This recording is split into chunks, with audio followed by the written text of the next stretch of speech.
Hello, hi everybody. Hopefully my microphone's switched on tonight at the start. Fingers crossed. Hope everybody's doing really well. Please, somebody in those comments, let me know the mic is actually on tonight, unlike last week. Tonight, open mic night. Sounds fine, Scott. Thank you, Chris. Tonight, we're going to do an open mic night. So, hey, Osman. So, if you want to come up, join, that's completely fine. All I ask is that you show us some of your collection. We do have, where is it? This is something that's a little bit new. So, if I can get my finger on it, that there is new. And that's going to change things come 9 p.m. is all I'm saying at the moment. That was from EML Binding Crafts. But yeah, if you do come up, get your animals out, show us what you've got and all the rest of it. I thought what we could do for the first half an hour is like just mention anything that's new, anything that's kind of any news that's going on in the hobby, or even your own lives, your breeding projects, stuff like that, in the comments, and we can relay them on the live as well. As I thought that'd be pretty cool. I might start every open mic night now with doing a half hour of kind of news in the hobby, if you like. But hi, Bastian. Hey, Nessa. Hey, Craig. Hey, Osman. Hi, that Death Spider guy. It's Chris hasn't been very well, so he was going to enable him for me this week, and I just honestly, the Death Spider guy, I really haven't had time, but we are working on it. I've got to apologise as well because over there, because this is a kitchen, over there we've got a door, glass door, and we've got the windows, and we've had to take all the curtains down and stuff like that to get washed, and they're not ready to go back up yet. So the sun coming this way, hopefully in a little bit will disappear and be able to turn the light on. Hey Steve, hey Gary, hey Carl, hey Mandy, hey Greg, hey Nessa, hey Craig, hey Bugtastic, hi Chris. Hopefully I've said hello to quite a few. If I didn't say hello to you, then hello. Hi. So I am going to put the link into the comments. Again, if you want to come up, if you're a little bit nervous about coming up and doing a live or joining a live, don't be, because everybody in the comments has got your back. Hey Anton, and also remember, we don't swear or anything like that until after 9 p.m. Because kids watch and stuff like that. If you've been on the live before, then anybody that hasn't will get priority. Is it? Let me just whack that in. So if anybody's got any news, let us know in the comments and we'll relay it. I've currently have got a mature male Davius Pentalorus on its way from Tarantula Friends. That should be here between 9 and 1 tomorrow. So we're hoping to pair those up in the next week or two. Fingers crossed. Hey, Joanne. Really enjoyed the live last Tuesday. I appreciate that. I'm not pressing that link again. That was pretty funny. But my new... Hey, Wayne. My news is I started the job day, so I went in for my first shift, and it was pretty awesome. I have news. Jeremy can wear my shoe, says Leah. So yeah, if you want to follow the link, pop up, that'd be absolutely awesome. Or again, if anybody's got any news within the hobby or their lives, let us know. If I can do it, anyone can. Yeah, that's very true. What I used to find it extremely nervous doing lives, doing videos, doing the whole lot. But when you kind of think, well, you only live once, so just get it done. It's a lot easier. Hey, Welsh Tarantula. Hey, Ben. Hey, Kathy. Oh, my God. Hi, Ellie. Hey, Susan. You okay?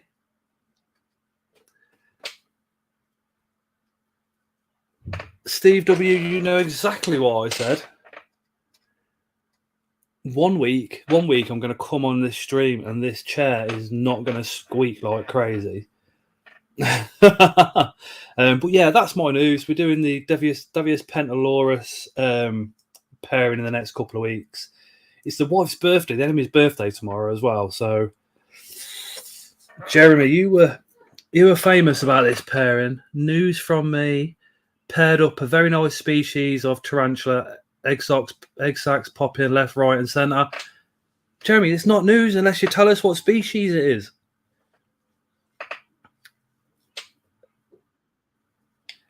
You gotta tell us. You gotta tell us what species it is. You can't just go, oh, a decent spider. But I think if my memory serves me right, Jazza, you've done the Dominican species purple. If I remember right. Hi, Al. Hey, Chris, you okay? Yeah, just currently upstairs. Whilst my wife's downstairs with baby. She's coming up in a sec, so I'll go down. I'm currently in bed.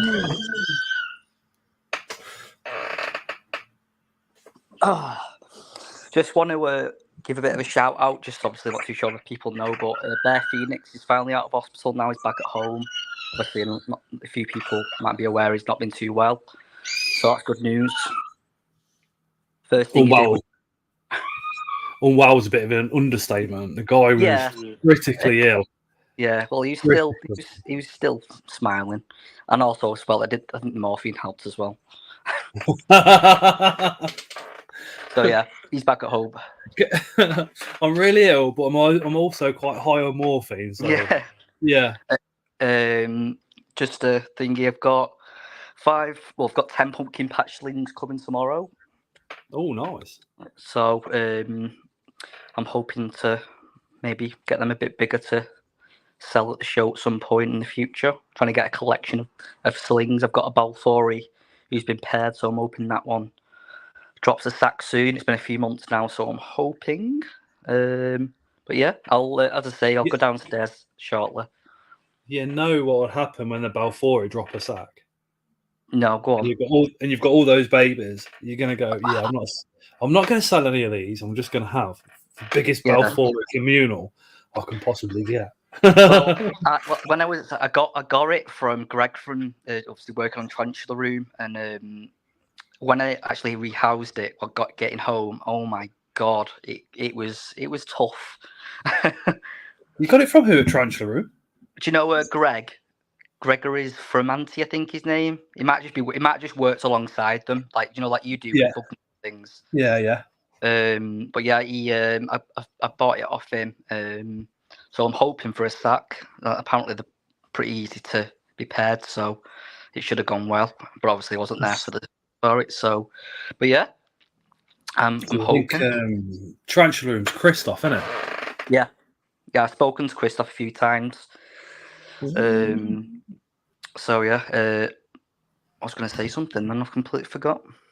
I had a delivery of 4 Hattie and 5 Miria slings. Hoping for at least one female from each. Nice, very nice.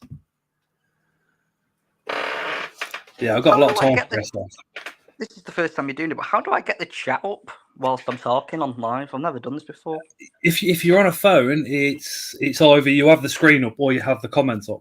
And you should be. I know, yeah, it is because I normally one of the people lives with just the phone light. But if you turn your phone sideways as well, you'll get a full picture like I have, instead of just that like tip-top way.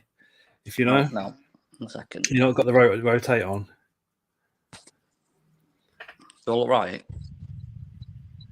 Yeah. There you go. Perfect. I've gone back up because it wouldn't give me the chat, so I'll just stay here for now. Just want to say thanks for the shout out on the last show. Obviously, I got a really special mystery box, as you know. Thanks for correcting me for the new genus change on the Tasmai. So yeah, no worries. I went because when we thought, oh yeah, film it, I was like, yeah, I'll do that then. And then I remember putting that video together and putting it on the end of the video, and it was just like that raw emotion. And that excitement just sums up an invert show. Yeah, it was fantastic. Wow. It that by rupees, when I got the by rupees, like the size of it as well, because I had a by rupees when I was like as a sling, and it didn't make it through its first molt. I was really sad about, but I didn't pay for it, to be fair, because Rad ended up giving me as a free because I spent so much, but still, obviously, it's always upsetting losing a sling. Yeah, but those slings can be really small from CFTN. Yeah, I'm not sure if you noticed this, but the Amis, oh my god, they're so small. Ami SB Colombias, no, Ami SP Panamas. Like, I'm talking as big as money spiders. Yeah, and if they're nymphs, which it's a real bugbear in the hobby at the moment, but if they're nymphs, then obviously they don't need feeding and stuff like that. And if you don't know that and you put food in, you can end up that food that could possibly then kill that spider. Yeah, it's a bit of a pain because it's also mold growth as well. Obviously, you're going to get mold growth in it if they're not, obviously, prey's not being eaten, especially if you're dropping pre-killed prey in. One thing I need to talk to you about as well, and other people, because I'm not sure if it's just me that's been in this position, but I've had a now Lasiciano Sasmai. I got it June last year. I've had it molt once for me in July of last year, and since then, I've had no malts, and it's refused to eat for me. Abdomen's still great size. I feel like it's a broken sling. Somebody just asked about the communal spider, basically Balfouri only.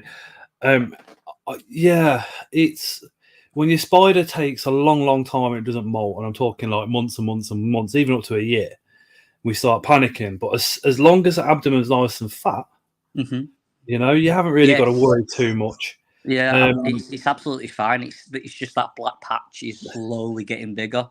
Slowly. So I'm just being really impatient. But yeah, a year, obviously over a year down for a sling, it's a bit what's going on there, but just have to make do. The slings can go one or two ways. They can either like molt really fast, yeah, or like a blondie will molt and put on a massive amount of size, or they can take like a really long time. And what I found with the ones that take a really long time is once they get to around an inch, they tend to molt and then put more size on and then molt again quite quickly. Yeah. But what I've kind of clocked is there doesn't seem to be any pattern. They can molt fast and grow and not put much size on, or they can grow quick and put a lot of size on, or they can molt. It can take a long time between molts, and they either put a lot of size on or a little. There doesn't seem to be much consistency with actual seeing the same results with the same spiders over and over again. I think it's very much when the individual spider is ready itself. Yeah, I'm impatient. Right, let's go and see some spiders that I've got. 1 second. Oh, yeah. Joanne says, I bought a spider from a local pet shop on Sunday, sold as a pink bloom. I knew it wasn't, as I already had one, and it looks nothing like it, but I bought it anyway, as it's been there for months. Fair play. So, let's have a look. Spider guy, I think it's more risky to blend egg sacs. What? Healthy for... Okay. Ellie says, temperature have an impact on how quickly teas will molt. Very true. Oh, George has been a channel member for 2 months. Cheers, dude. So, Scott, how do I change my camera forwards? It should be in the settings. It says cam, and then it just presses off. So, there should be. Do you know when like you FaceTime somebody and you've got that little reverse button? Yeah, it's loaded up, and I'm gonna pray. If I go off, I apologise. I'll come back on. Oh yeah, no, that didn't work. Yeah, go into the settings. There should be like a little cog. I've got mic, cam, chat, more, and leave. So let's press the cam. See what happens. Oh, there you go. There we go. Back camera. Hey, there we go. Can you see that? Yeah. Yep. Right. If you turn it sideways now, that'd be epic. There you go. There we go. Because then I can do this then. Oh, you don't want to see my ugly mug. You want to see these spiders. So, a bit later on, Aaron. Ramastola roseate. My Ash lover, she's stunning.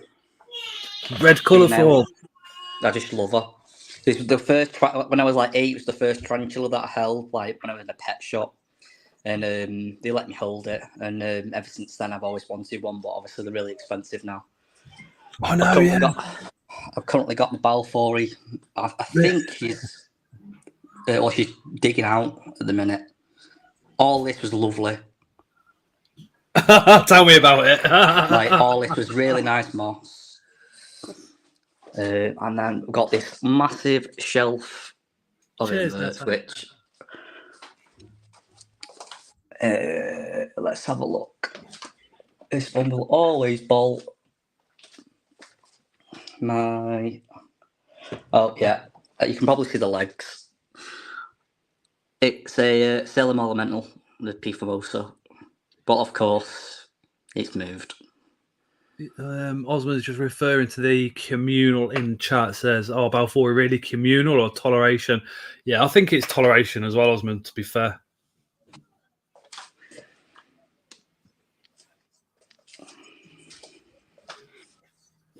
This spider I've not heard of before. And then I have now the Bifurida.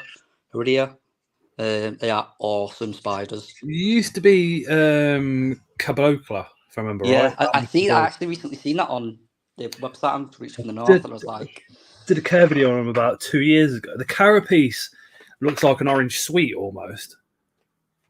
Yeah. Looks a little bit more. They do look a little bit more true spidery as well. Yeah, they do. Yeah, you can see. But my hypothesis is just had a recent molt, and as you said before, put like a lot of size on. And I've also got my blondie. She's due to molt anytime soon. Black, like the abdomen's gone really black over the last few days. But yeah, a lot of. Just for those talking about the communals in chat, there's actually only one species of spider, and it's a true spider. That's actually communal. Tony Webb tried to get them into the country a little while ago with no success as yet. People,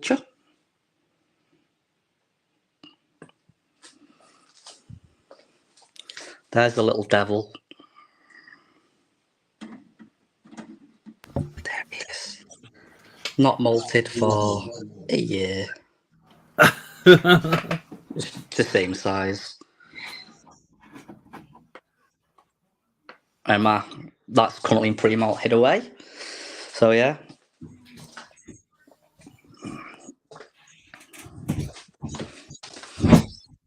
I started getting into the Panthervitas as well. I've got a Verspatinus, I think it's called. Gorgeous spiders then. Ray Gabriel was literally just on the verge of changing up the whole genus.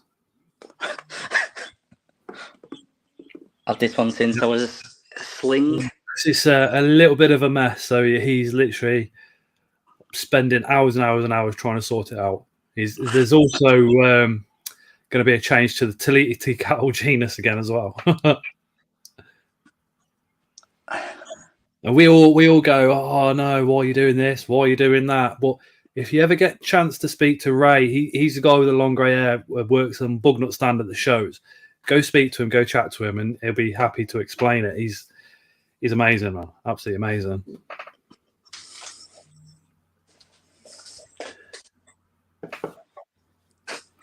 Very heavy webbed C Versa.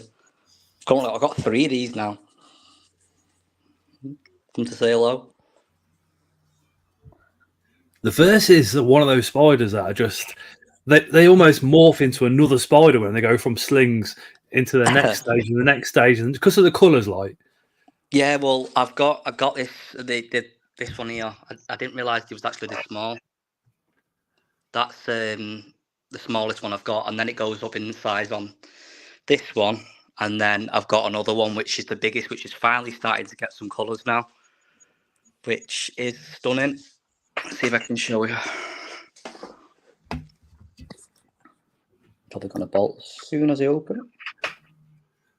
Yeah, if you can see the colours are slowly starting to come in on the abdomen. Yeah, gorgeous. Just a lot of people I've troubles with the verses as well because the over moisture, the enclosures. I literally little water bowl. Put some, obviously, as you normally would for any arboreal, and then they literally do the rest. I barely even missed. I just keep this water bowl full, and sometimes put a little bit on the top. Chris has A bit of been water on the top. a channel member for 18 months, an extremely close friend for just over as well. Love that man. Bugnut. So Paul from Bugnut's in chat tonight. Paul says Ray takes all of our unidentified spiders that come in and labels them up, so you can always guarantee that they got the correct name on them. He's amazing. He really is.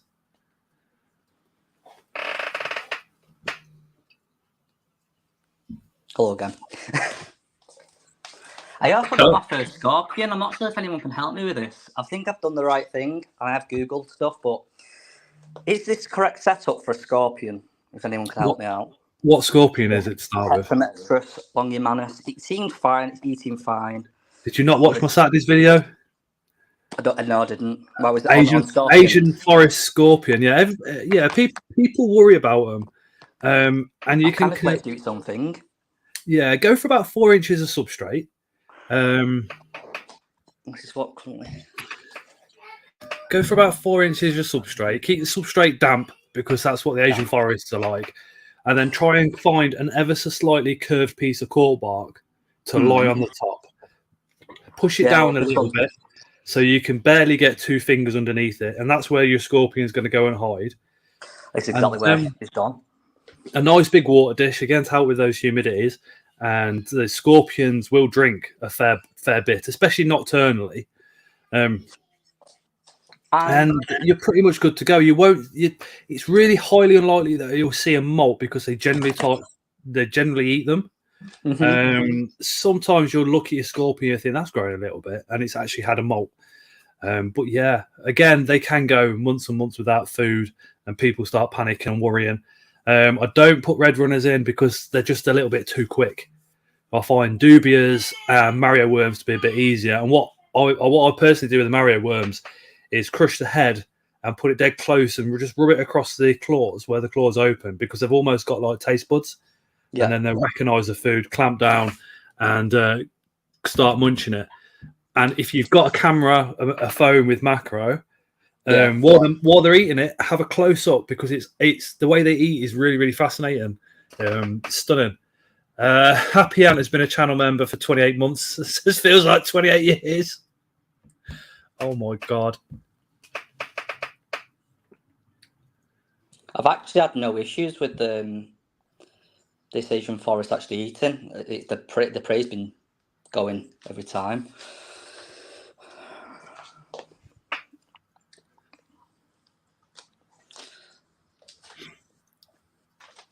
Yeah, it's quite annoying that you can't see the comments. Don't worry. We're all right. We're all right. I've also got a little breeding project going on with my GBBs as well. I'm waiting for them obviously to mature, but I've got a male and a female, which I'm hoping to pair in the future as well. You can't have enough GBBs in the hobby. Is the female considerably bigger than the male? Well, the female, yes, probably about an inch bigger, but saying that, I probably say they're about the same size, but so it might turn out the fact that I won't even get to pair these two, because the male's probably going to molt out way quicker than the female. That it does annoy me when people will sell like a breeding pair, and the same size. Yeah, because they're not, and it's a case of the male matures and the female's known that we're nowhere near ready. Yeah, and then you have to go looking for somebody with a female. Also, another one that's kind of true spiderish is the Cochiana brunipes, the dwarf pink leg, but that's an awesome spider as well. Just literally stays under his burrow and pounces on anything that is in that enclosure. Doesn't matter the size.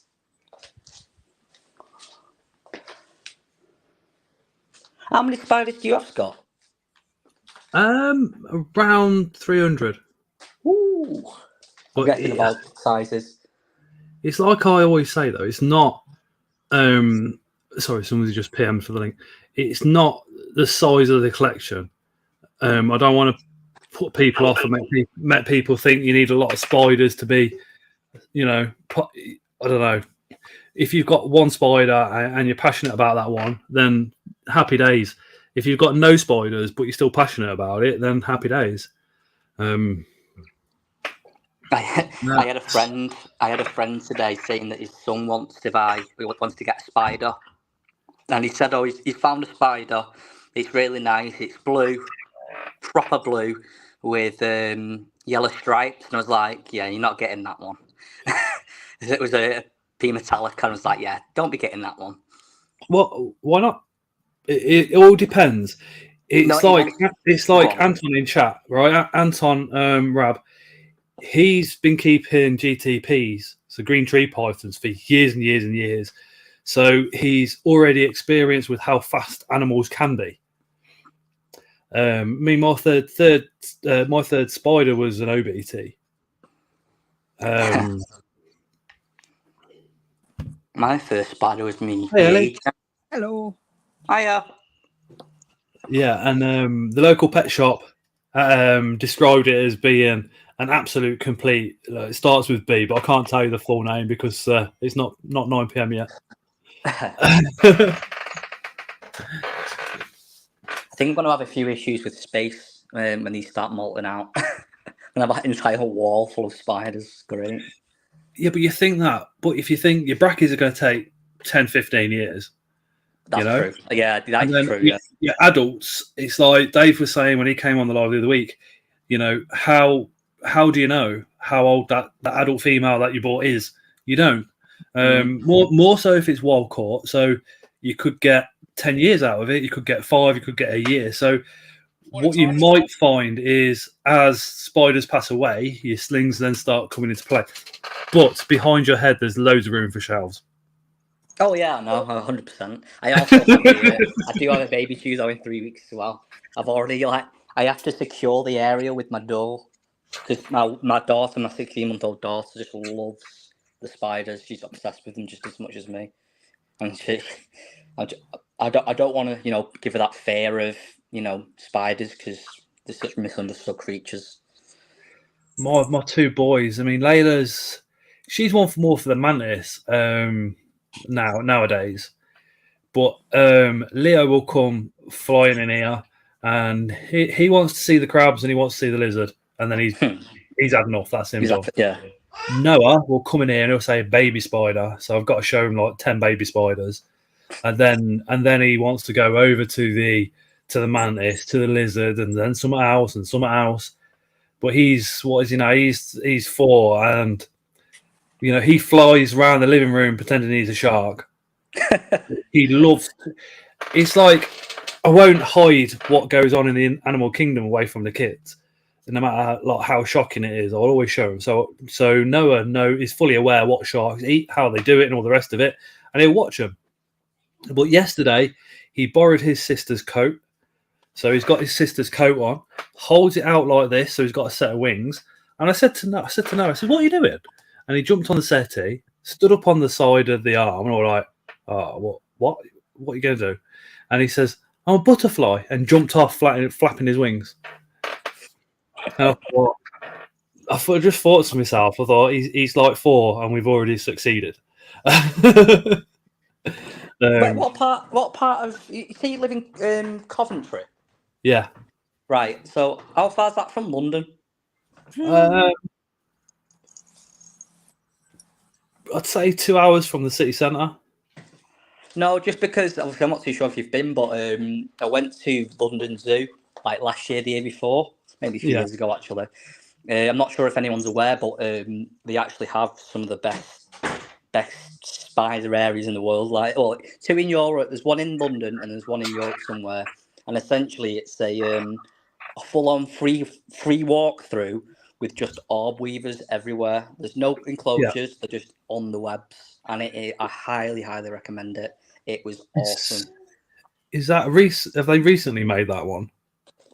No, I think we went in 2020. No, 2019. I think it was before COVID. It was a couple of years ago, but it's fantastic. Because It's so good. there's also Bugs UK up north that do the same thing. Oh, I did not know that. And Whereabouts? it's Bug Park, so the whole of their place is just literally spiders. Yeah. It looks pretty cool, to be honest. They have quite a good selection. There's a local aquarium called Blue Planet near me, and that's a decent place. They've got quite a large selection of spiders there. I just live and breathe spiders. Just love them. You're all right then, Ellie? Yeah, I'm talking on phone. What do you mean you're on the phone? Texting. Well, stop texting and start talking. You was having a conversation. I'm not. I know what you In desperately fairness, want to say. Do you want to tell everybody to dislike the stream? I already done it. Wait, did you tell them to leave some constructive criticism? Not yet, bro. We'll get there later. What show are you and Lewis coming to next? Cove. Oh, how about the other ones, Bedford? Oh, it's too far. And then it's too far to get back to the kids in the morning for school. Callum, correct yourself. What do you mean, mate? I missed that. Bug Park, it's fab. 10 minutes from mine in Norwich, says Joanne. Yeah, so many beautiful spiders at Bugs UK. I'm going to check that out, actually. I've never heard of it before. Right, guys, I'm going to leave you, lovies and leave you, because my daughter won't go to sleep. I'll check out in the comments and I might come back on later on. All right, no worries. Not Yeah, PG. mine too. I was listening to mine in the other room for half an hour, thinking, "Oh my god." Yeah, No one was up till 4 o'clock in the morning, just like, "Hi." No. She would have got sleep last night. It's absolutely nightmare. As you can see, my wife. Yeah, Right. We'll go through it, dude. We'll go through it. I'll speak to you Everyone later. all right, cheers for coming on, Chris. No worries. Bye. See you later. Bye. See you later, Ollie. For everybody that watched the Ant show video with the mystery box from Ants on the Rock, kindly donated by Callum, he's gone from writing labels to he sent me a picture. He's now printed off something like 300. Hey Jalen, for all his ants. So when you get them, you get the full scientific name. A couple of people commented on that video saying all the information's on his website and also how to put that ant nest together. But there wasn't nothing in the box to tell me that. So I think he's going to be doing something along that. But that's what we love about decent sellers is if something happens, they take action on it immediately and change. So that's pretty cool. The Lasius and Niger that we had, that I said was a little bit disappointed with. So Callum paid £35 for that box. I was told the two species of ant that came with it were around 30 quid. So if you add the other little bits on, it takes it to around the 40 mark. But Jalen, who is Pokemon Shorts in chat, the Lasius Niger has actually gone to him because he wanted a couple of ants and he was struggling to find a queen ant because he missed the neutral flight. So he's just gone just up the road. So Pokemon Shorts has got that bad boy. Osman's got 2 blues in October. That's a Coventry show. Who's not well? Lewis, not well. What's up with Lewis? He hasn't been well since last Monday. Uh-oh. What, stomach or? It's all that Welsh food. It's not Welsh food. Go away. It is. It's all that Welsh food you keep giving him. The Coventry stomach's gone. Can't take no more of this. That's English food they all. But half of the time, he doesn't eat Welsh food. He prefers Asian food. I like the hot stuff. Yeah, but you can cook all that anyway, can't you? He's not too much into hot stuff. He loves Japanese stuff. What, teriyaki, stuff like that? Teriyaki, sushi, Thai curries. I'm going to get some crap in comments. Nothing wrong with Wales, Scott. Welsh are the original No, you're not the original Britons. I can't. We are actually. Check your map. But But- isn't Britain England and then Wales is Wales? Or is Britain England, Wales, and Scotland and Ireland? What? It depends. If you look back into the history, it started off mostly all being Wales before conquered there, and then it separated. So the English started off in Wales and come across, and then decided they'd stay in England, and sent the ones that they didn't like back to Wales.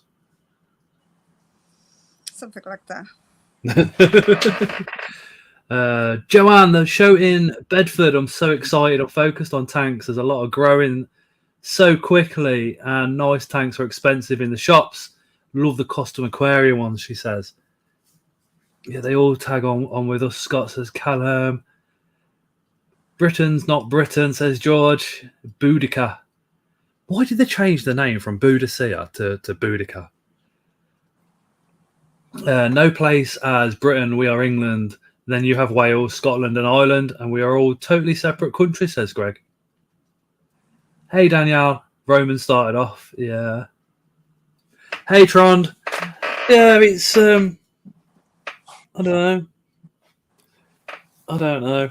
We're the United Kingdom, yet we've got countries inside the United Kingdom, but then most of the places do the same, like the USA. They seem to be very, very similar, apart from having a country inside, they've got a state.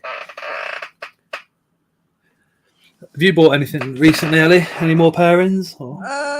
At the show, I bought Diaceli Elixius, I think they called.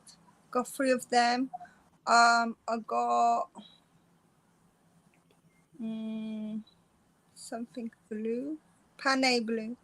The Panama boat. Oh, nice. Very nice. Got one of them. And we got the other foreign spider. I can't remember what it's called. And then we got ants, fire ants. You know that spider people call the minge? Yeah, the Ho Chai.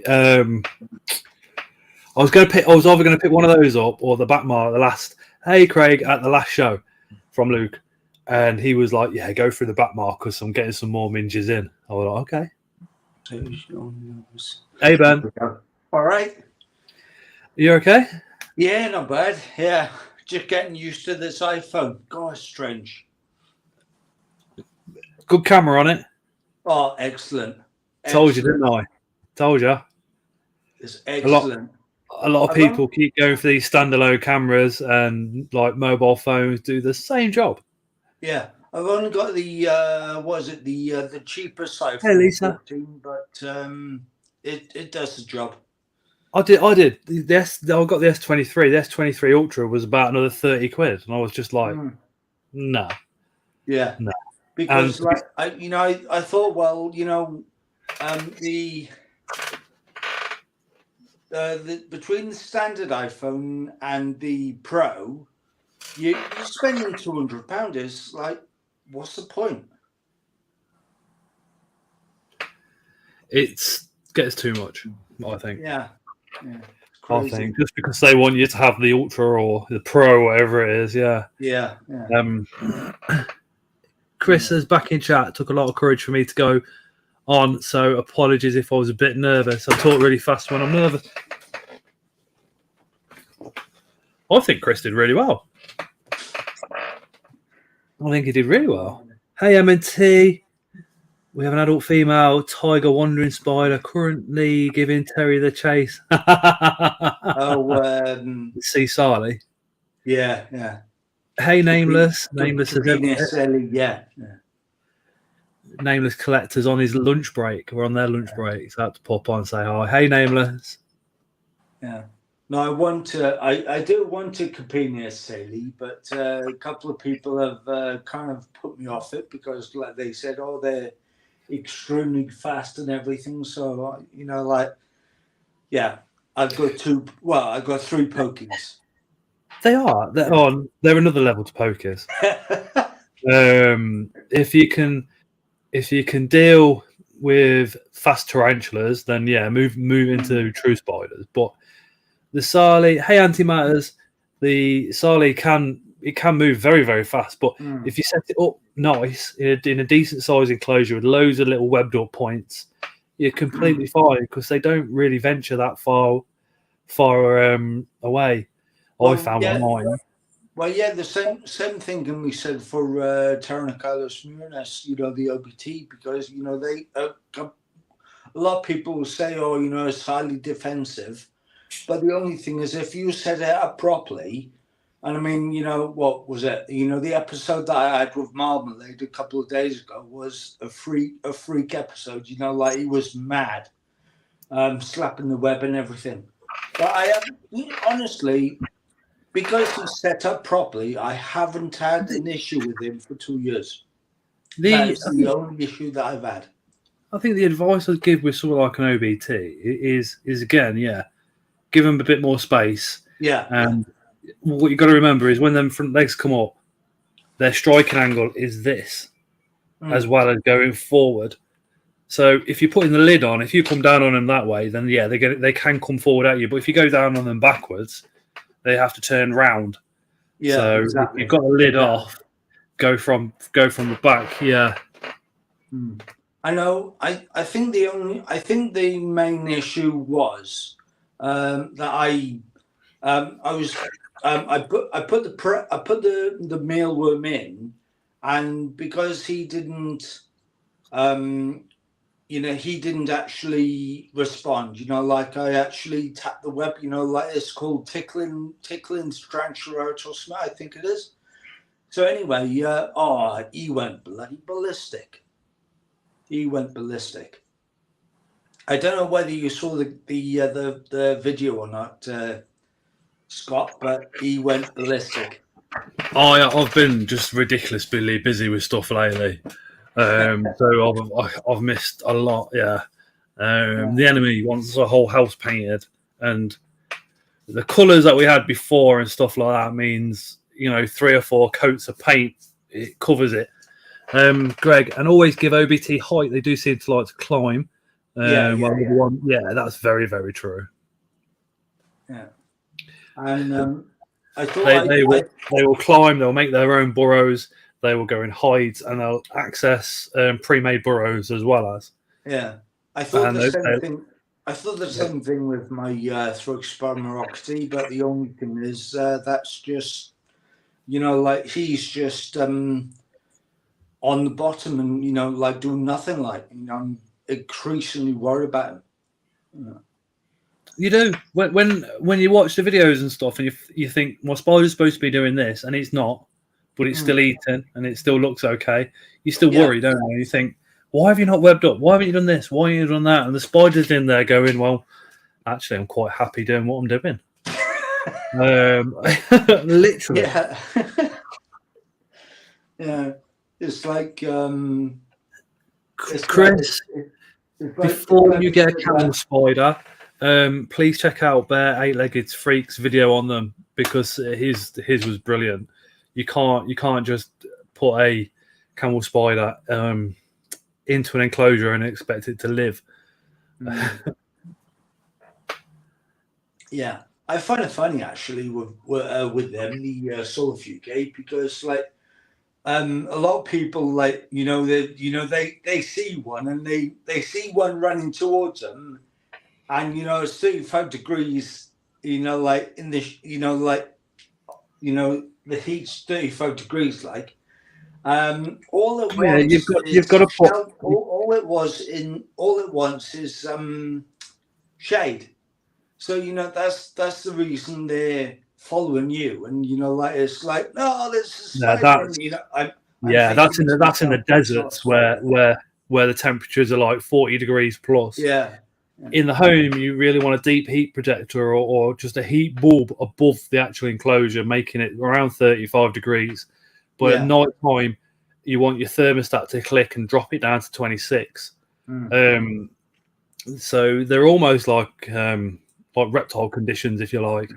But then they also need food offering every couple of days, because the main cause of death in the wild for these camel spiders is actually food and starvation. And so they do need quite a lot of food. Yeah. Yeah, exactly, Harry. Your camel spider lasted 1 week, but that's because you put it on a heat mat. And that's a you big want no-no. you want it coming. You want the heat coming down from the top, and then they will make a little burrow, and you want little places where they can go and hide, and give them a temperature variant. So you've got hot and cool end. And then again, you've got to feed them every couple of weeks. A lot of people throw them away because they think, oh, it's dead, and it's actually molting because they're really, really still. And they're still for literally a week, 2 weeks to actually molt, which is amazing. It's amazing to me that a desert species can be in molt for that long, because you'd think you'd want to molt dead quick so you could dry quick and get away from any potential predators. Yeah. I hate to admit it, but I think I've done that mistake before with a lot of my tarantulas, and especially tiny slings, and they just like, hey Sharon, they're just like on their back, and they've been on their back for about 2 or 3 days, and I'm thinking, well, it's gone. Yeah, I had a message because they were worried about theirs. And the spider was on its back for 24 hours with no movement. And I said, look, just have it near you for an hour and just keep watching it. And they did, and they did see movement. And I said, look, within the next 48 hours, that spider will molt. And I think it actually did it within 12. It actually molted. Hey, Mark. It's like this one, my Heterosclerosis maculata Dex. He's not there now, and where he's gone. But I don't know what happened to him. He just I checked on him, and I could see him in the corner on his back, and I thought, he's probably molting, so I'll leave him alone. Checked on him the following day. He was still in the same position, and so anyway, I went on the group, asked someone, because even though I'm admin of Spider Addicts, I know very little. So anyway, a few people have said to me, just keep it keep it in there for a couple of days, and see what comes of it. No, he's gone. So I left him in there for 4 or 5 days, and nothing you can do then, is it? No. Charlotte Smith says definitely not late. Yeah, Charlotte's in trouble. Charlotte organised a virtual meeting for the first half hour of the live. Terrible. All right. Terrible. I think she did it deliberately too. I did notice Leah in chat said she's doing some feed-ins. Jeremy, you still got your camel spider, says Harry. Just going back up the chat. Camel spider from South Africa took 5 weeks to molt, 2 weeks buried, 3 weeks in molting position. So it took 3 weeks to actually do the physical molt, 2 weeks kind of preparation. No worries, Craig. Liz gifted a channel membership, and that's gone to Mandy and Joe. Got the channel membership from Leah. Leah runs E&L Binding Crafts with Ellie, and they're at majority of the shows. So at Bedford, please go and have a look. Yeah, her stand is full of handmade crafts, inverts, all sorts. That's where we got the bat poo from to feed the isopods, and the isopods absolutely love it. I have 2 more hours of work here across the pond, says Bolty. This will be a nice way to kill some time. Cheers, Bolty. No, they don't last long as mature, says Jeremy. They don't know. Liz just put £2 on the chat. Says you're all poos. Yeah. Cave dwelling isopods like Cuparius panda kings and the new ones that are coming over, the Moranio, they all live in caves, so they all want bat poo. And trying to find it is quite difficult. But Leah's got it on the stand. I think it was like £2 for a pack, which will last you a long time. Yeah. My little LP Scott. Oh, beauty. Yeah. I'd try that. Isopods love lion head rabbit poo. Apparently, they like mantis poo as well, but I've not tried it yet. I'm thinking, ew. Yeah, but this is like it's solid. The bat poo is like a powder, so it doesn't smell. There's no smell. You think when you think poo, you think because of what you produce yourself, if you like. But a lot of animals, they don't want it to smell because then it leads back to where they are. So the bat stuff might smell in the cave, but it certainly doesn't when you've got it here. Mantis poo obviously don't smell. We've got some Atlas moth caterpillars. They produce a lot. So I'm thinking about trying some of the isopods with that as well, or maybe getting several forms, mixing it all together. Oh, good. How fast do LPs grow? I got 2 at the last show, both molted fast. I'm curious.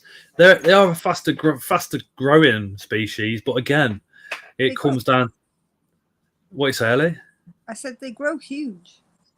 Yeah, they grow. They can grow up to about, I don't know. I've heard 10 inches. I've heard 11 inches, but no one knows. I don't think, do they? Yeah. My male is just under 10 inches, and he's on my wall. Yeah. And then our female is almost 10 inches, but she's still growing. So I think it depends. Yeah. Some stay smaller and some get slightly bigger. I had a big issue trying to find a female big enough for my male before he died to pair. But then he died. Bolty's male measured 9.5 inches. It'd be really interesting to see. Hey, Claire. I'm not sure if you can see her. The difference between the adult female LPs that we've got in the hobbies compared to the wild caught ones. See if there's much difference in size. Because the LPs in the hobby, because there's quite a few, are obviously line bred. Do you know what I mean? So they're gonna lose a little bit of size over years. Be interesting to see how much compared to the wild caught. Put you down a bit. Ellie's was huge, says Leah. Yeah, Aurora Exotics is in the house. She's doing a 2023 sticker pack. So loads of YouTubers are on there, loads of sellers and stuff like that. Saves people kind of trying to find everybody at shows and stuff like that. You can literally pop over to Claire and get the whole pack of them sent to you. And what that also does is also opens you up to one new sellers that you might not have heard of, and also other channels. That's a booty. 1 second, I was just coming in the room. Yeah. Can you see, Ellie? I can see. It's a pretty spider. Yes, I mean my I don't know whether he's adult yet, but you know. Probably still a juvenile. But I'm not really sure. What spider was it again? Lashidora parabana. Oh, okay, LP. He's about 5 inches. Oh, that's still a juvie. All right, okay. Yeah, that's not typical, yeah. Yeah, I've got a 3. That's a bit greedy. Tara's in the room and it's her birthday tomorrow. So I can't say happy birthday to her on a live tomorrow. Well, I could actually. Who's live tomorrow? Is Leah live tomorrow? I have no idea. I don't join all the. But yeah, she's. How old are you tomorrow? 47. You're not 1. Right, here we go. 32. Yeah, she's 32 tomorrow. I wish I was 32. I'm 44, so I'm punching above my weight. Then. Oh God, I'm 40 bloody 6. It's just a number. I'm 44, but my brain says like I'm around. 5. I think mentally I'm like, yeah, I'm 30, 28, 30. That's what I feel. The Yeah. brain. We feel young, but our bodies don't. Steve W says happy birthday for tomorrow. Thank you. Don't put Tara's. I can't see the chat, so I literally have to log in on my phone to see the chat. Yeah, Steve just spammed the chat with Tara's emblem. I'm on my iPad because I took everything out of my computer. Amy, she will love that. She will love that. I'll let that be a surprise. Tron's doing it now, and Anton spamming the chat with your fucking My emblem. phone's dead, so I can't even join. I'll put it on Hi, charge. Tara. Put it on charge. Hi. Happy Charlotte says birthday. happy birthday. I wanted to show you my Simopius Canberra gate, but as soon as I touched the enclosure, they just bugger off into the burrow. Leah says happy birthday. Steve spammed the chat with your logo again. That's pretty much how it is, Welsh Tarantula. You can't expect, you're on a live and I've got this beautiful spider. It's going to come out for the camera. Never happening. Never happening. You can swear now, Scott. Yeah. Jeremy's just filled up the chat with the fucking thing. Leah's just said happy birthday. She stood out this side, just giving me the finger and laughing. Steve's just done it again. You know what I witnessed the other day? Ian says happy birthday. Bugsy says happy birthday. Leah's not live. I'm not live tomorrow. Matt is, which is Tarantula Rookie. Oh. And one for Scott. Leah's just done it as well. Spam the chat. Claire says happy birthday. Thank you. What did you say? Sorry, Ellie. We had the male Balf get munched the other day. It wasn't funny. A male Balfour, what? Got munched. Susan's just spammed it. Chris says happy birthday. Tron's just spammed it all with your logo. Get out the room. Don't give me the fingers. Right, see you soon. All right, in a bit. Do you want anything bringing back? Can of Coke. Okay. Donut. Donut. Donut. I would say LP Tarantula is the fourth largest, says Harry. Yeah, I'd go with that. We got this from Leah. Now it is 9 o'clock, so it's moist o'clock. So if you've got any kids watching, remove them from the work room, because we do swear. We could have adult conversation and all the rest of it. We do, kind of go quiet for the first hour. It's not as bad as it used to be, but Leah sorted me out with this, so I can now turn it round. And if you can see that, Ellie? Yeah. That says hashtag blame Scott's Inverts on it with the finger like this. Absolutely awesome. So when we swear and stuff, that's what I'm going to do. Flip it around the other way so you guys know. It says Ian L. Binding Crafts on the back. If you want one, hook up Ian L. Binding Crafts. There's all sorts of choreography going on over there, isn't there, Ellie? In Leah's house, yeah. My birthday gift to myself arrives tomorrow. It'll be interesting to see how well the box is, says Greg. Rob says, where's Ellie been hiding? She hasn't been hiding, mate. She's just been chilling. I haven't been chilling. I had lots of work to do, which I've done lots of work. But I've still got lots more work to do. What she said was she's not doing so many lives and stuff like that no more. What she meant was Lewis came over and stayed. He's still here.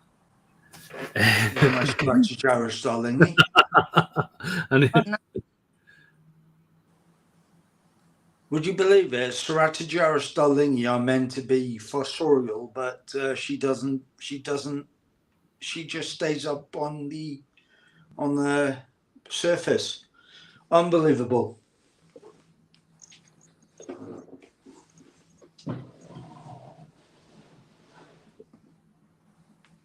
Again, you expect a spider to do what it's supposed to?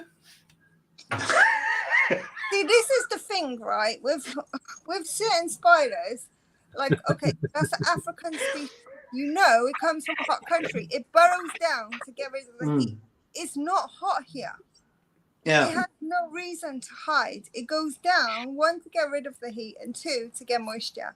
So if it's already got not too much heat and it's already got enough moisture, then it will live up. So I find the best thing to do with them sort of species is, if you've got a taller tank like that, do half and half. Do half with substrate to give you the option to burrow, and then half with plenty of webbing anchor points. So then they can live up or they can live down. You'll find if you do that, they are so much more easier to deal with. You have to deal with less rehousings. When you do rehouse them, they tend to be really calm. There's just because like what was it like? I've heard that pokies are meant to be kept around about 28, 30 degrees, something like that, right? Now the temperature in my living room is, well, it doesn't go much above 22. M&T tarantulas has found the Sally. They're docile. You know, all my spiders, well, except for Marmalade, my OBT, they're quite docile because like they're easily it's easy to interact with them because I don't say that's the correct word, but you know what I mean. I think I really not dislike, because I didn't have them, but disagree with keeping OBTs. But now I have one, and mine is probably more calmer than terrestrial spiders. Oh yeah, because I would say if my OBT was kept at the temperature that they are in the native country, like Africa, I reckon it would be far more defensive than it already is, and it's pretty defensive at the moment.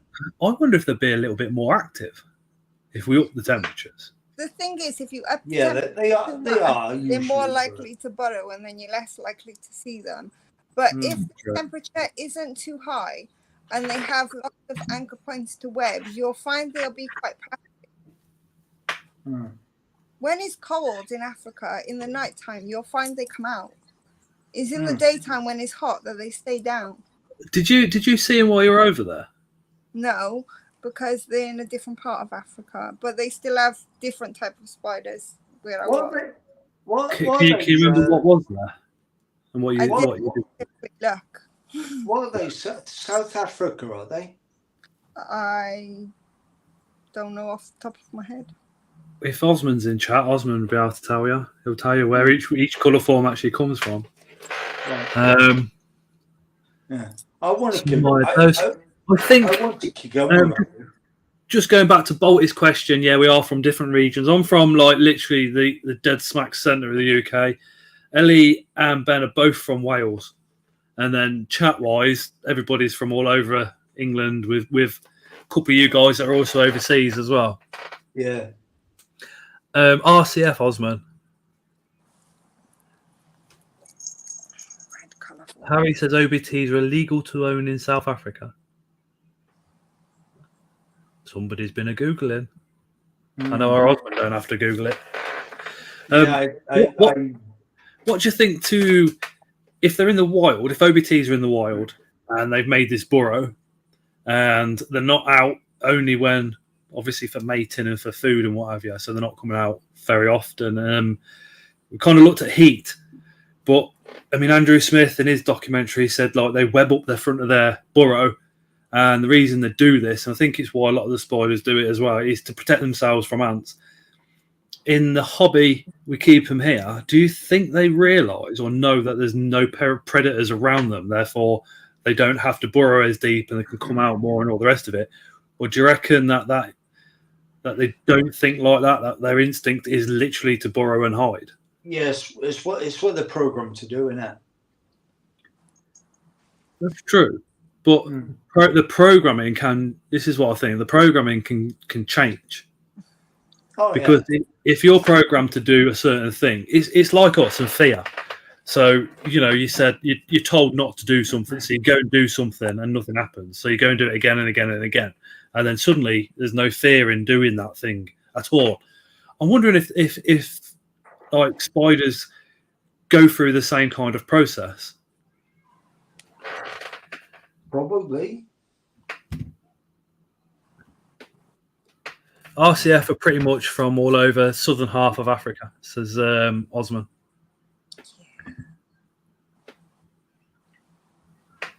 Bastian says a DNA memory. But how does that DNA memory work? It's like a fish is born and it knows how to swim. These things really, really kind of get me thinking a lot. And it's like, how does that work? How can a spider be born and go, oh, well, actually, there's birds above me, there's ants over there, there's something here, there's possibly this. So what I need to do is make a burrow and be safe and then web it up. How does it know to do that? Yeah, but that's the thing. A lot of these species work on vibration. They feel the vibrations that are on the ground. So if they're not feeling a lot of vibrations on the ground, they're generally not going to protect themselves against anything because there's nothing there. So you got to look at the way the spider works as a whole system rather than just one being. Do you think they have senses? Do you think in that case, like in our house, we've got 3 kids running around all day. We've got the enemy that's just off a head. If when I come down at night time and I literally, or if I sit in the front room playing on my phone and everybody's asleep, there's nothing going on, and I walk in here with just my socks on ever so quietly and spiders are out, do you reckon that's because it's not night time? It's because they can't feel vibrations as much as what they can in the day? I wouldn't fully agree because a lot of spiders do work on more of a nocturnal setting because they hunt more in the night than in the daytime.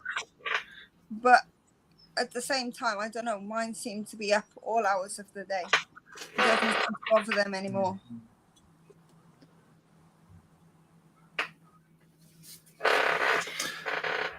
Hang on, Scott, I'll be back in a minute. All right, buddy.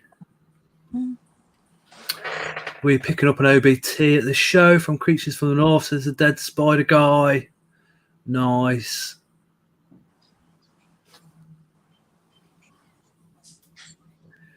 That's unusual for Luke at Spa not to reply. What's Luke not replied to?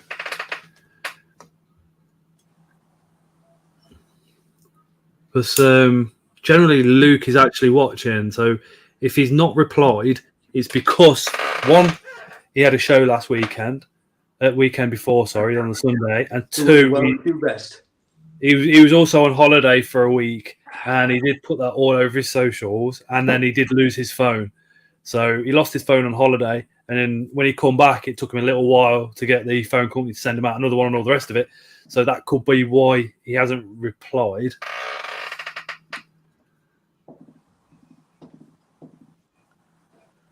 Oh, discount code for TDSG. What's TDSG?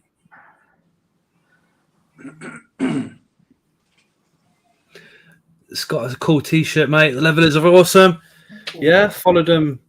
Oh God, mate. Since I don't know, since I was 7 or 8, I was the one going into school with combats on and all the rest of it. When everybody else was wearing when the chavvy stuff was just starting out.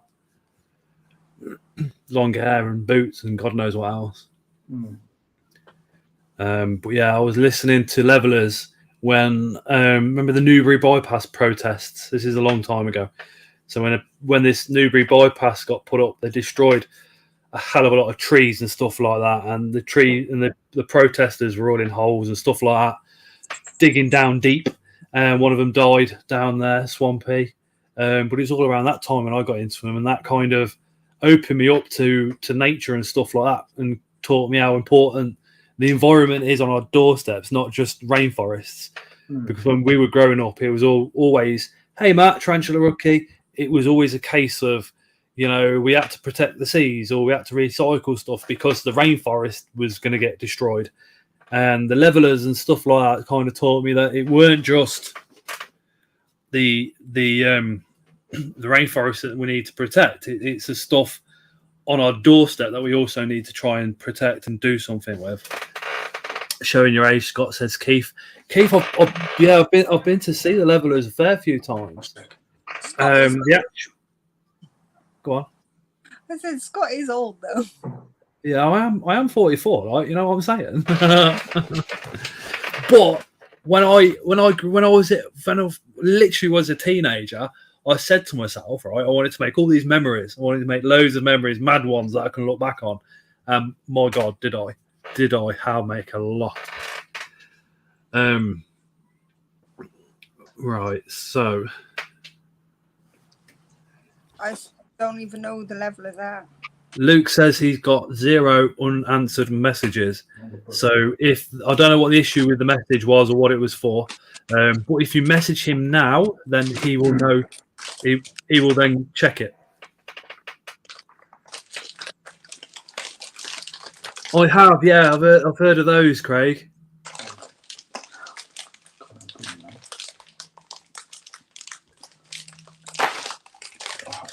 Prefer the shaman to the levelers, though. No. Definitely not.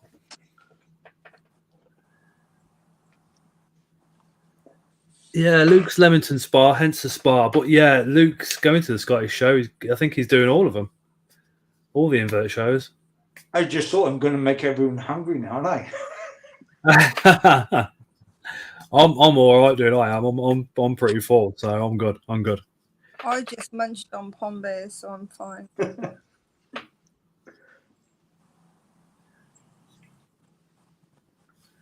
If he is, I'd like to message him to get Sarmapeus Emernia to the show. Death Spider guy, he's got Sarmapeus Emernia slings 100% because they were bred here. So if you want one of the slings that was produced here, go over to Luke's store and get one of those. If you want the Sarmapeus Cambridge Eye that was produced by Ian Our Binding Crafts and Tarantula Rookie, go over and see those guys. Cambridge Eye are pretty minds. I'll give you that. If I had the choice between Emernia or the Cambridge Eye, I would definitely pick the Cambridge Eye. I was looking at the. Oh, sorry, Ellie. I think when it comes to the Sarmapeus, I think get them all is probably my. To be fair, with Dunkus is nice. I think anybody who wants Sarmapeus are just mental. Like you might as well go for Sarmapeus. But Yeah, but they're a great in between spider, aren't they? So to go from New World to Old World, yeah. Thing is, they're quite a question mark in the hobby because they're still going through testing, even though they live in what we call New World species zones. They are more like Old World, and they are being tested for more potent venom because they don't have urticating hairs, and they are more like Old Worlds than they are like New Worlds. But because that's definitely easier to deal with. Yeah, because are they supposed to have like the most potent venom out of any out of any New World? Yeah, they're just trying to find out how medically significant they are, whether or not they should relabel them. I don't think there's actually a tarantula with medical significant venom. But potency-wise and toxins and how they affect the body would be very interesting. Very interesting study. I'm not sure. Greg says, "Cool, Scott. They live 5 minutes down the road from me in Cornwall. The Levelers. I know Mark Chadwick lives down that way. I've seen him live on it by himself as well. Had a few beers with him actually. That was interesting. Yeah. I'm not sure would the venom from the HMAC or the Stromatopelma calciatum be considered medically significant? I think medically significant would refer to a venom that has some sort of long-lasting impact, or like the necrotic value, like say, like the DWA stuff, and then like say Loxosceles reclusa, that sort of thing. Yeah, but when even with the DWA stuff, a lot of it, because it's in the scorpion wise Brotheridae family, that it's automatically classed as DWA when it doesn't actually need to be because the venom's not medically significant. Very, very weird. Right.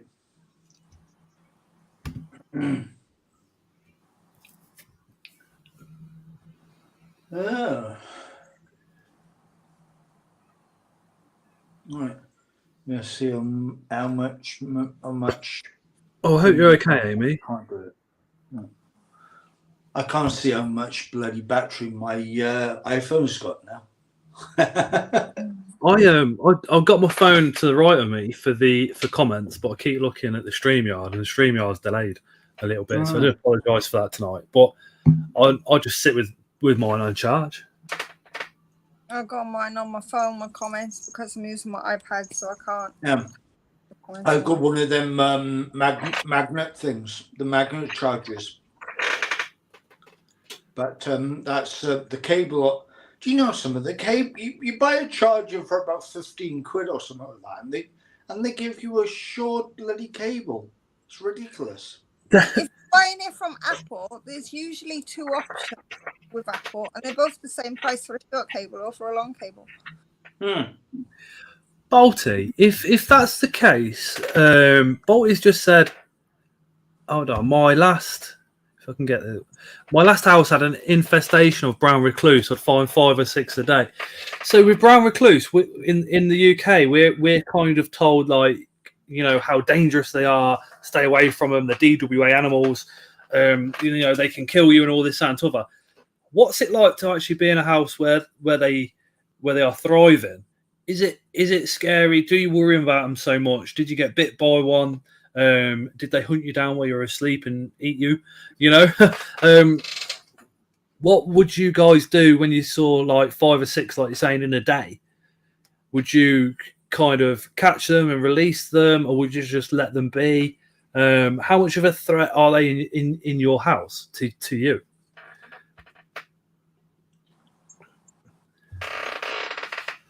Nessa says, Leah, do you have any more moss at the moment?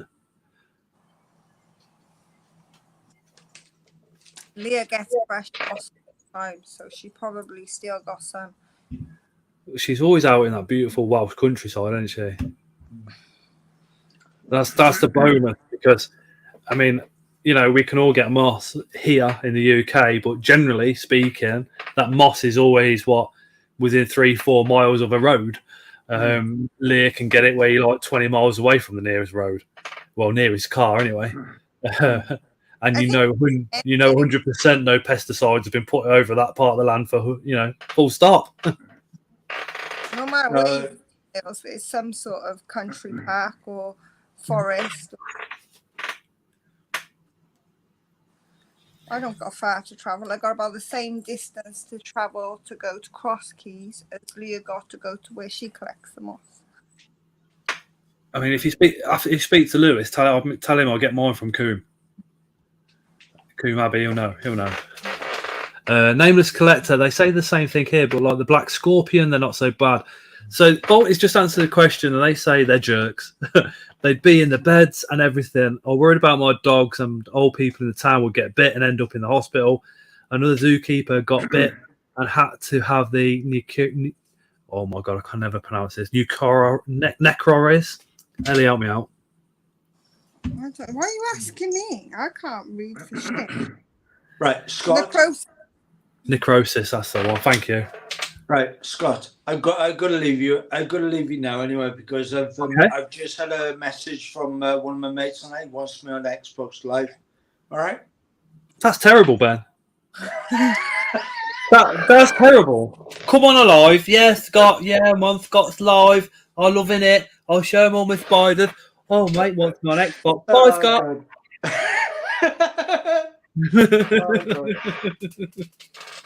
No worries, Ben. Have a great night. All right. I'll see you later. All right. See you later. Take care. That is hilarious. Out by a doctor, left a massive hole. That being said, you won't die from unless you're about to die anyway. So if you're ill already, well, it's like Layla. She's 13. So when she was a lot younger, she got bit by a false widow, and she had to undergo the same procedure. She had to have an area cut out and all the rest of it because it was infected, and they say the bacteria is on the fangs. How true that is what the hospital said, but did she get bit and then sit on something else, or it was in the bum area? So what you don't do, you just don't know, do you?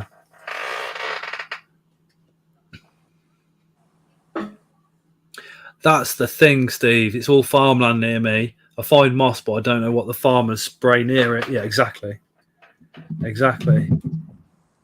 And what they spray might not necessarily be harmful to us, but to inverts, obviously, it's going to be. It's not just about what they spray that you have to worry about. It's also the runoff from whatever they're growing or whatever they're farming.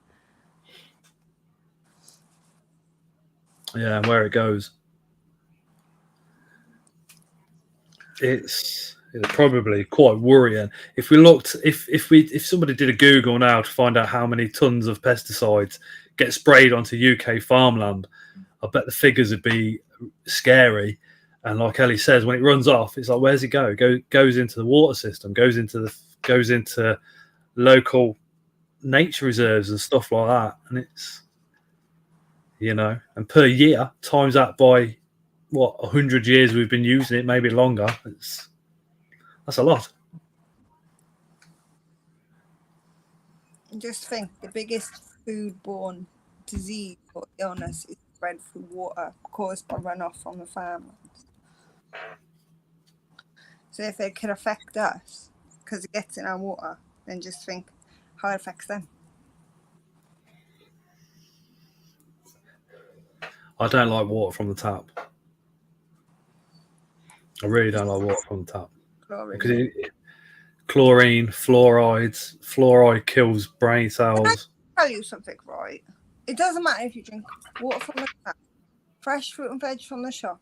They're all covered in chlorine. Every single thing. And it doesn't just wash off with water. How? Because, so before food is packaged and gone to the shop, they give them chlorine baths. Even if you go to a restaurant, the restaurant has to re-give the fruit and veg a chlorine bath before they can serve, because the chlorine actually kills 99.9% of bacteria before it can be served on to the consumers. Wow, I never knew that. Health and safety and food safety. So if you ever do food safety level 2, you'll learn it all. I was just about to say, if anybody else had told me that, I'd be hitting Google right now to make sure. But that's shocking. That's shocking. It's on Google. You can Google it as well.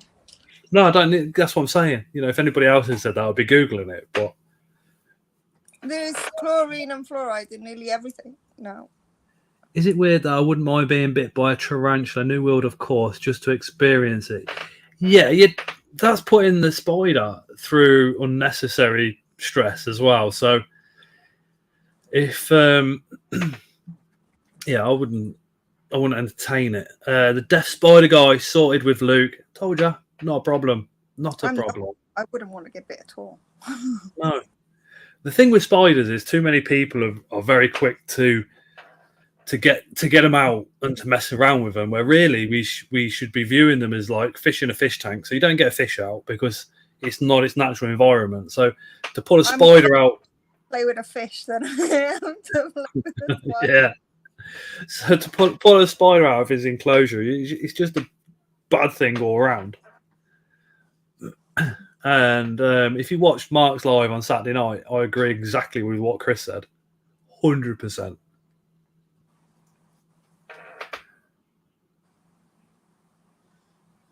Lewis gets them out all the time. He just come and take it out, and he takes them out as if he was picking up a dog or a cat. It doesn't bother him at all, and it doesn't seem to bother the spider. They seem to have a relationship which works well like that.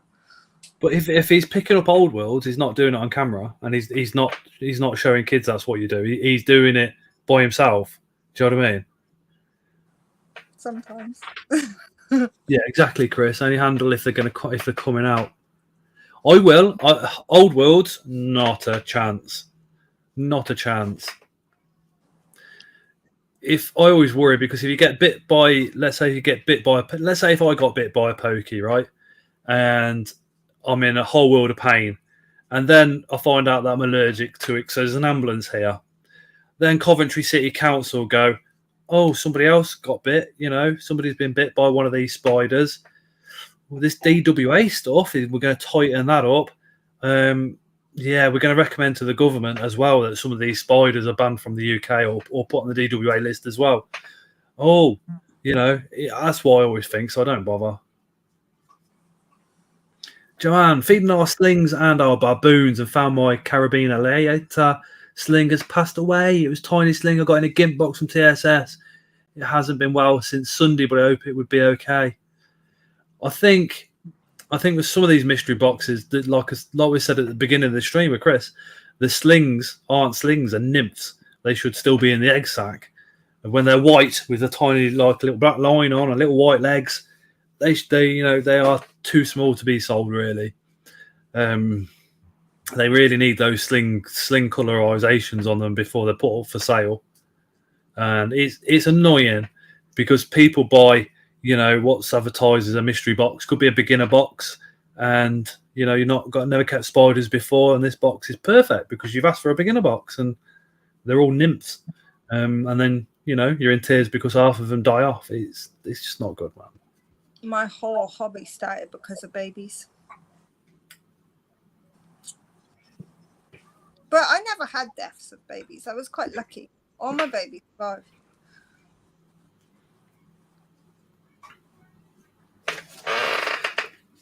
Friggin' line, man. Matt, you know what I'm like for getting stuff like I don't know what you mean. Yeah, but it is Matt. I got you, yeah, mystery box all edition. I love Matt. I think Matt's wicked. What did Greg say? Matt is alright. He's just a bit bonkers sometimes. We're all bloody bonkers. I know, but you're bonkers. Bonkers. He's different. He's cut from different cloth. Greg, so okay, you don't agree with handling spiders. Explain the difference then for people who take snakes and reptiles out into the public and handle those animals. Carry for more danger. Yeah, I get that. I am calling you bonkers, Matt. If you weren't fucking bonkers, we wouldn't be friends. That's for sure. We're all bonkers. All of us in the invert hobby are bonkers. In the animal hobby, we're all bonkers in our own little ways. Matt's just, you know, a bit more bonkers than most.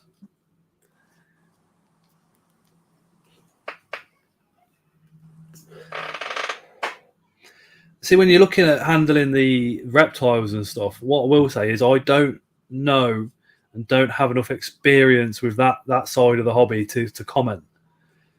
Be nice to have somebody in the comments to kind of talk about it. That'd be awesome. I think it depends on the reptile because some don't really pose any risk at all, where others pose a big risk. So it depends on the reptile. I saw Ellie almost flip a mobility scooter at Bristol. Me and Mark did a wheelie. It was a joint effort. Selling nymphs is bad for the business and for the hobby. On another note, I'll have Emernia eggs available soon.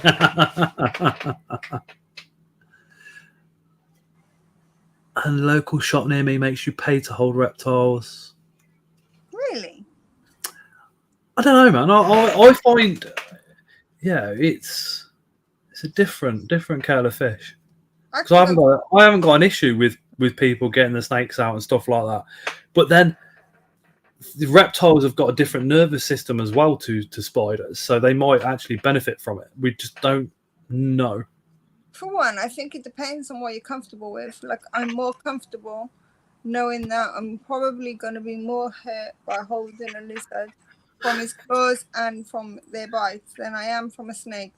But I'm less confident with snakes than I am with lizards.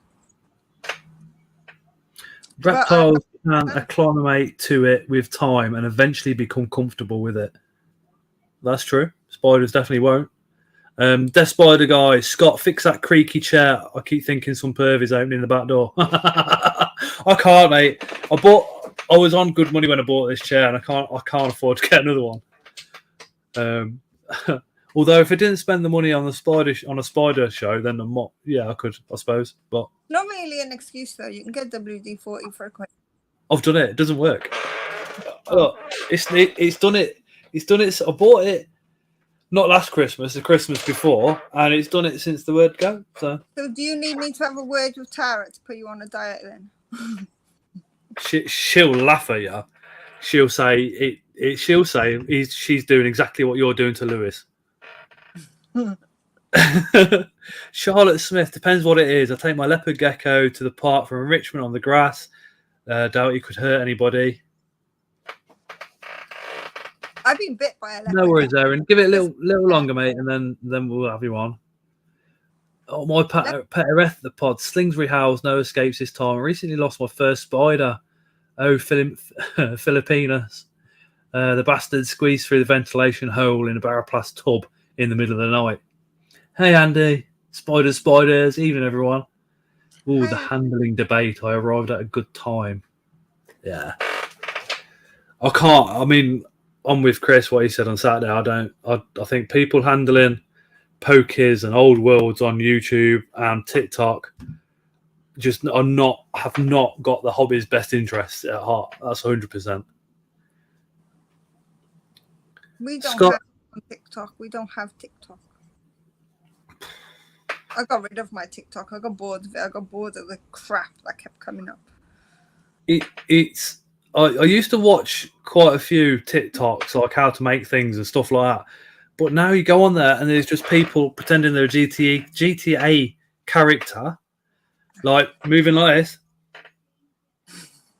you know. And then every time somebody donates, they do something stupid for each donation, and that's all they do. And I'm like, has the world come to people like literally going, "Give me money, give me money, give me money"? TikTok about. Chris just called me an old fart bastard. He's not wrong. Centipedes handling, Scott. I have seen videos on YouTube. Yeah, you've seen fucking arseholes do it, mate. Pretty much, you know. You got to remember, if you're putting yourself out there, you know, even if you set your channel to over 18s and you give all that type of blag, kids can still watch it because it's on YouTube. You've only got to go on incognito and you can watch what you want. So I think you've got a duty of care and responsibility to anybody and everybody that has the potential to watch your channel. There's other stuff on YouTube that's just annoying. Tarantula versus centipede, all that type of stuff as well. I used to keep a lot of snakes for over 20 years, says Craig, from corn snakes to 11-foot boa and a 12-foot retic. Snakes are all about handling. Yeah, I think corns are all about handling. Yeah. They're just like big, long, wiggly worms. But all the other snakes, I mean, Woody's okay. I'm not really keen on snakes, though. I've only got 4, and that's enough. I've scaled right down on snakes just purely because I want the room for spiders. It's not that. I just don't think me and snakes is meant to be. The ones I got, we get on. We have a relationship. But I don't really want any more. You know, like when you want something, like you'll go to pet store, you will want that. You will have a passion to raise it, look after it for the rest of its life. Yeah, I don't get that with snakes. It's just not my thing. I wouldn't mind. Yeah, there's a few little things that I've seen about that I wouldn't mind, but then things like Atlas moth caterpillars come up, or roaches, or something like that, something weird, and then I'm like, oh, actually, I want that instead. Tara really wants a gerbil, and the first thing I said to her was, "What do you want me to do with that? Feed it to one of the spiders?" You got mouse. Is it a dormouse?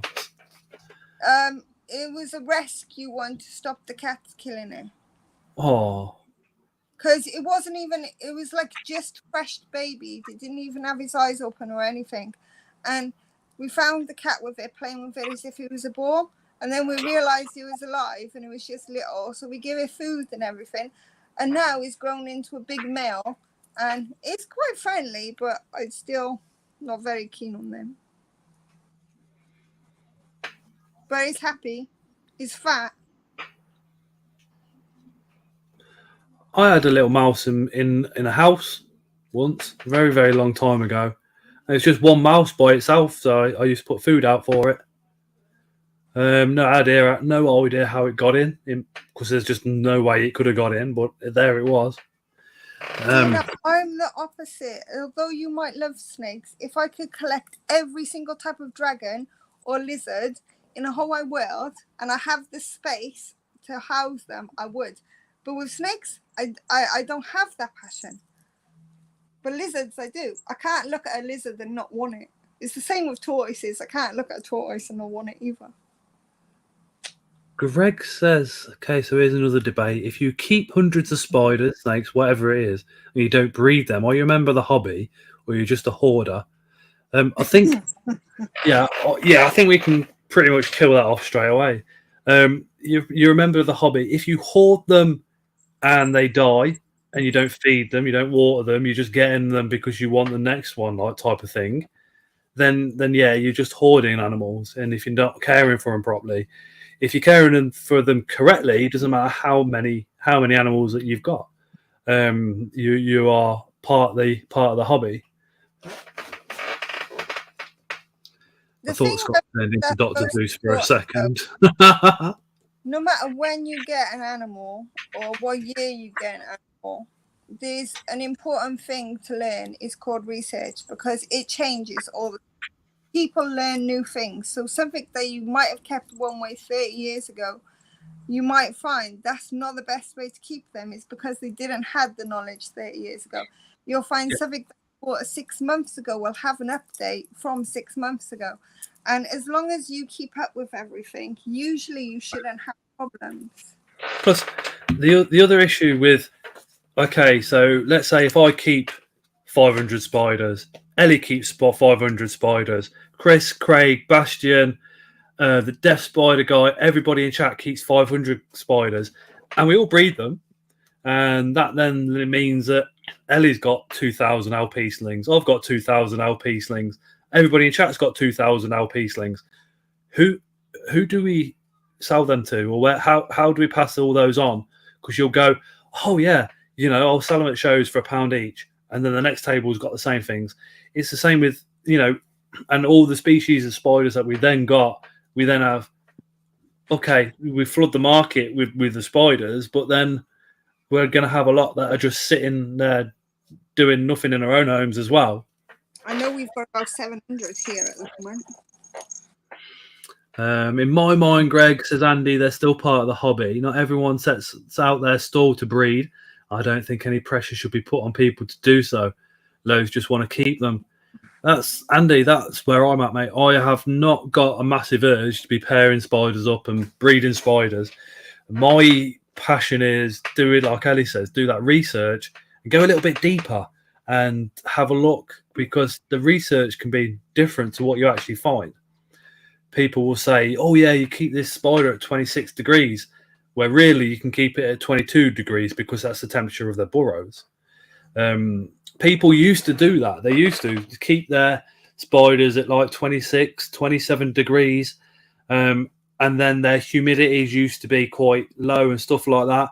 And it wasn't until Martin Lees went out and he put a thermometer and humidity into a burrow, and it was completely different to what the average temperature was of that area, that people in the hobby went, oh shit, we need to do something here. And that's what happened. Yeah, like Greg says, I don't disagree, Andy, at all, but it's a debate. I've been told I'm a hoarder because I don't do a lot of breeding. I've also been told I am bad for having what I have meant to be wild animals. Yeah, I think we've all been told similar things, Greg. My best advice is when somebody tells you something like that, tell them to fuck off and block them out of your life. Pretty much. Any animal could be classed as a wild animal. Of course it can. Centuries of years. Any animal. Domesticated, but they was already wild before they were just domesticated. Same with dog. And they've only classed as domesticated because they've been with people for years and years and years. Exactly, Osman. Exactly. I've been told, oh, those spiders that you've got, they shouldn't be in your house, they should be in the wild. And this was by somebody that's got like 3 or 4 cats. And I'm like, hold on a minute. you know, you can't really stand on that podium and shout that because you've got cats in your house, therefore they should be out. But I also think if you're really interested in something and really into it, and if somebody doesn't like it, they will find a way of trying to, you know, demoralize what you're doing almost by saying something along those lines.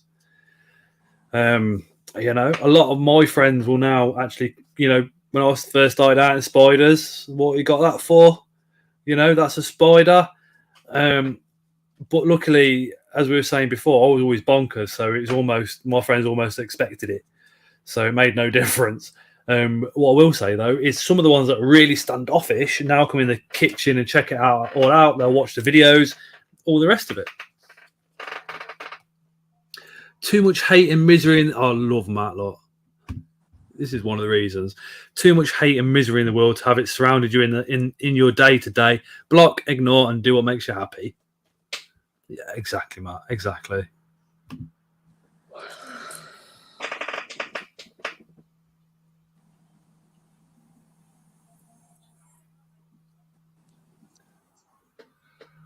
Oh, my phone's just gone crazy, so I don't know.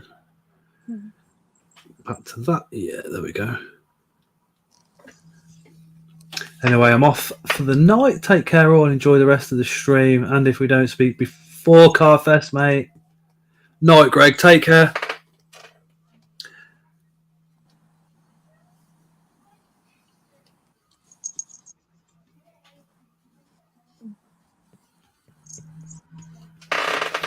You can tell it's a summer though.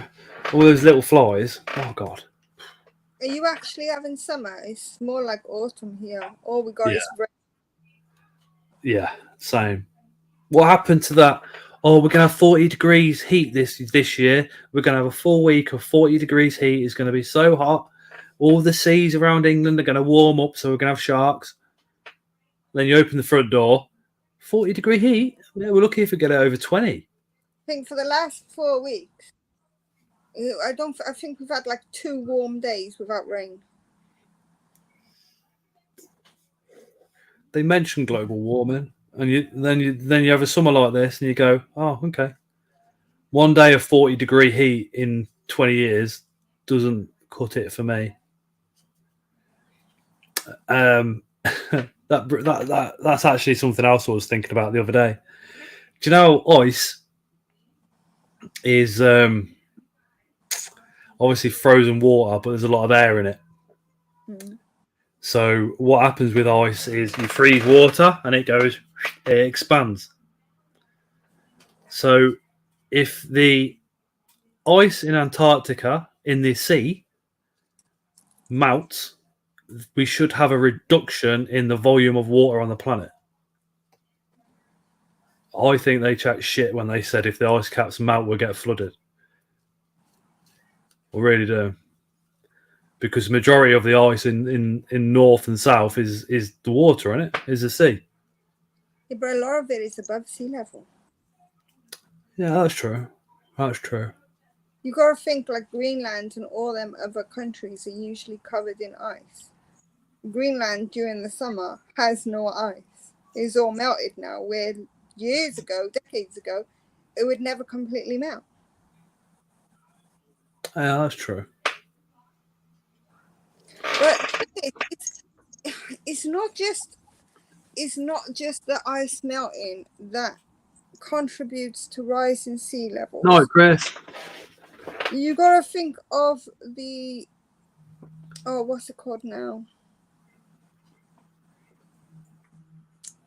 The shore erosion as well, because most countries, their shoreline is eroding, which is water. Sorry, just what Tron just put. Scott, don't listen to Gra. She's Swedish, so she doesn't know what she's talking about.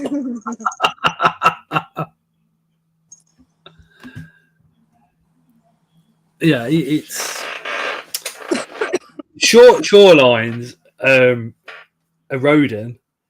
It's like if your shoreline's here and the sea comes up to it, over time it's going to erode it. It's going to erode it naturally anyway, without seas having to. Yeah, but the thing is, lots of different things that is contributing to it. It's not one thing or another. The major thing that contributes to climate change is the fucking food industry. It is, whether you like it or not, it is the biggest part of it. Then you've got the continental shifts, because although you don't see them and you don't feel them, they're constantly moving. And they also, like now, if you watch the continental drift that's happening in Africa, although you don't personally see it in a large form every day, it moves millimeters every day, which is pushing the ocean. And until that crack actually opens up to allow the ocean to fill in, it's just taking more and more space. More, yeah, so that will increase it. There's lots of things that will increase it.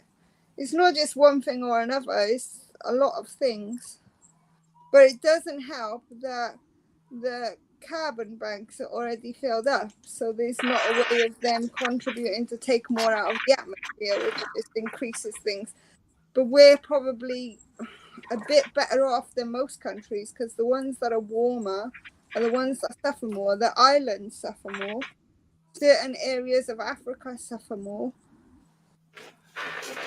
than what the cooler continents do.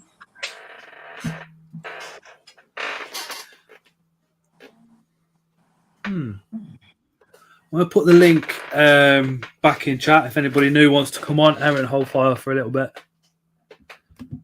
Coastal erosion is not just a problem if you live on the coast. It affects everything. All them people that live on the coast are now going to move inland. Where are you going? You're not going to have that much space. Where's your farms going to go? Like, there's a lot. You got a whole lot of biodiversity that is damaged by coastal erosion that you don't see. You got all the marshlands. You got all the sand animals, and there's a lot that goes on. Not just Aaron. Get another half hour. Just in case anybody else wants to pop on that's new. Nameless says definitely a hotter area in the US. I mean, I'm 44, and my grandparents, if they were still alive now, would be 100. And I always remember my grandparents and my mum. My mum's 70, so 60, 70 years ago, saying when it snowed in the area that I grew up, the snow would come up the back door. It would go halfway up the lamppost. The lampposts ain't changed height. Halfway up the telegraph poles. And there'd be like 4 or 5 foot of snow in England. 3 foot if you were lucky.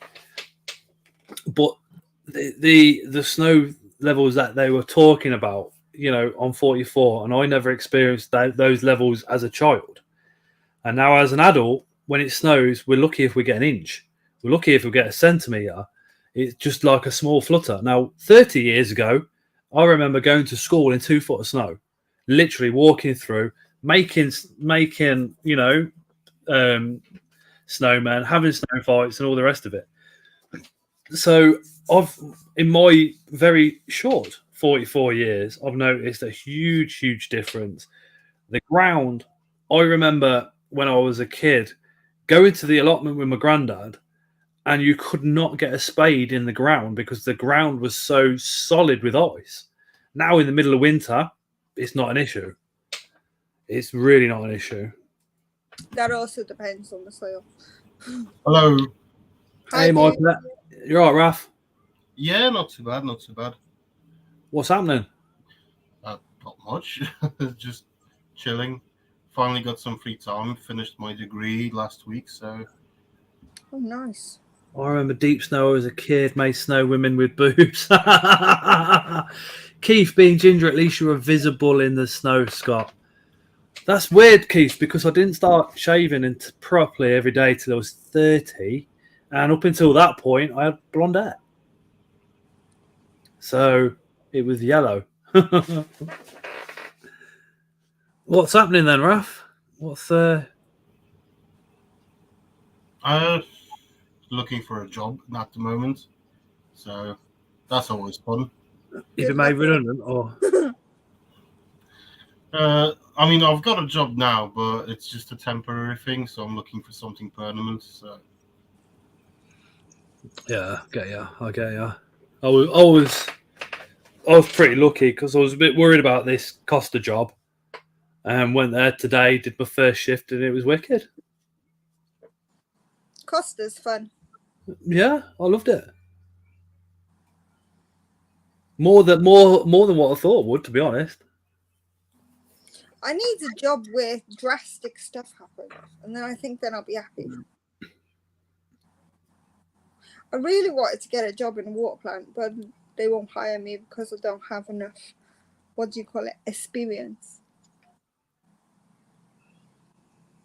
But I don't know how they expect me to get experience. If you can't get the job, yeah, that's always been the case. The thing is, I got the education, I just don't have the experience.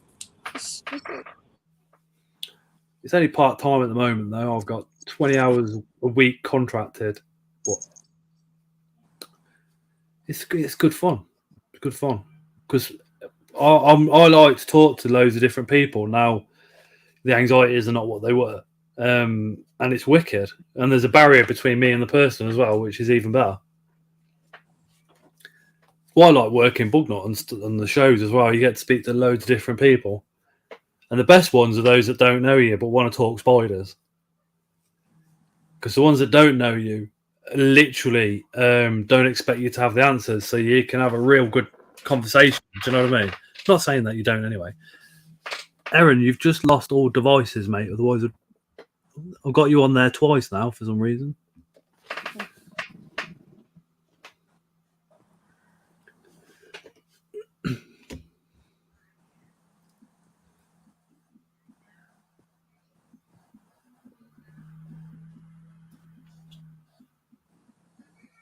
Oh, night, Trond. Oh, not Trond. See ya, Trond.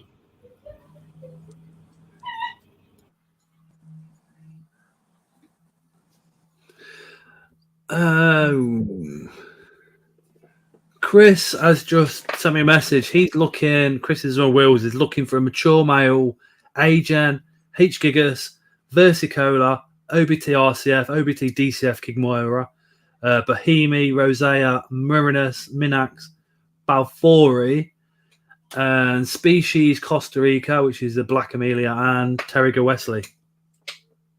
Sorry, Chris, can't help you this time. No, I can't. I think we just got one male, but I don't think he's ready yet. I can't remember what it is though. Got male. I've got Penelorus coming tomorrow, but we got is this an Ephesus species something or another coming from Luke in a few weeks' time. But that's why we got Pamphobeus. Can't have them, they're for us. We're being greedy. Nessa's got a male HJoin, but only around 3.5 inches. Night, Amy. Hi, Tara. Hi, Amy. Hey, Alice in Spiderland. How's Ark?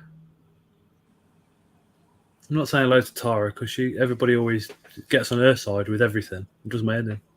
What do you expect? But she's always wrong. That's the thing. Really? These Chrome live captions don't know the scientific names are coming up with cars, models, items, and stuff. Got me damn confused. But I heard you were saying scientific names. Oh, just imagine that. So we're looking at the genus Mercedes. Some scientific names I can't read or spell. Oh, we're looking at the genus Leon, species Seat. I mean, I've tried pronouncing the Vietnam silver, the scientific name, and it literally broke my brain when I tried that. So I don't know what that scientific name is. I don't know if we got one. We might have. If somebody could send me a voice note pronouncing it, I'll be happy to play it on live, which is what I do for a lot of, because people go, "Oh, Scott, you can pronounce them all." And it's like, no, I can't. I generally message people who will then give me a voice note. Lewis used to do it to me all the time.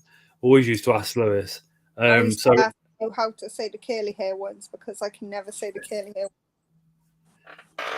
imagine the Flamingochilus. I wonder what that's come up like for him. Don't think it learned Latin or Greek, so it did its best. I'm surprised it can actually recognise as well as it is doing. I mean, I'm from a place called Nuneaton, and generally in Nuneaton we all kind of mumble, You still do. and you don't notice it until you move out of Nuneaton. You know, especially when you chat to somebody like Ellie or Matt, both kind of do pronunciations of normal words really, really well. Scott's fake beard has a scientific name too, the Facus gludon facius. No, Michael, just no.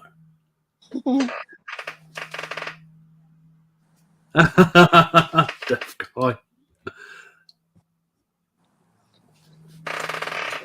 Erin, it's saying you're there, then it's saying you're not. You know what I'm waiting for, Scott? I'm waiting for the Android the DVD, you know, with the Farrah. It's not out yet. He's still making it. I don't know who that guy is. I have no idea who that guy is. That one. I've got this twice. That one's still in the cellophane. The other one I watch.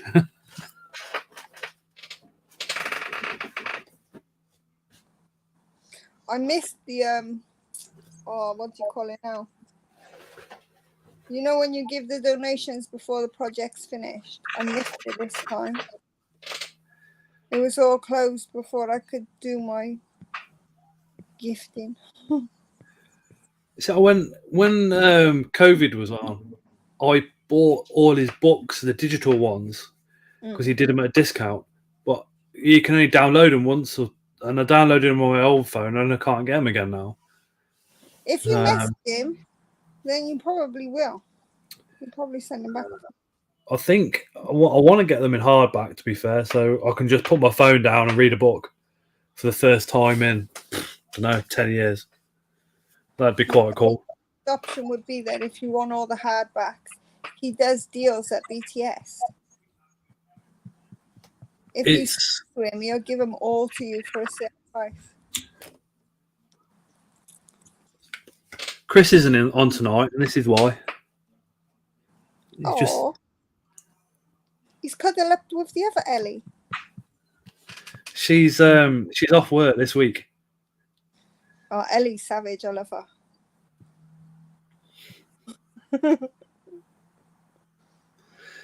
Both of them are just amazing people. Chris is, oh man. Chris and Lewis, when you let him come out of Wales. Yes, the freedom. He just doesn't want to go back to England. I don't blame him. I don't.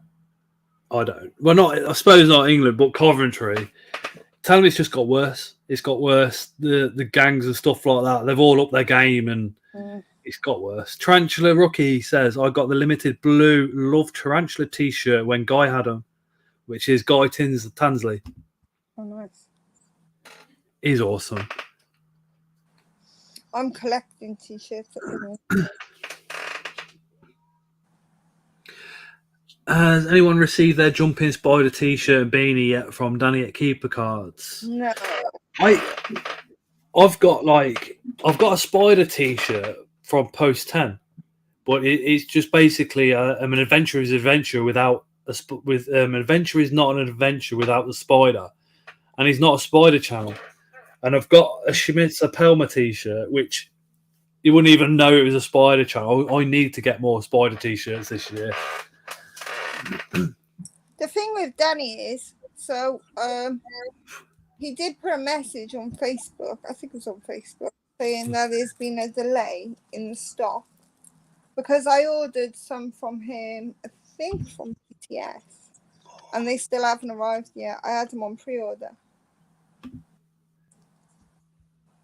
Yeah. Nobody's got them yet. Wyvern Stronghold. Hey. Matt says he's still waiting on the beanies to arrive, and he had an issue the other day, hence why he couldn't arrive at Bristol.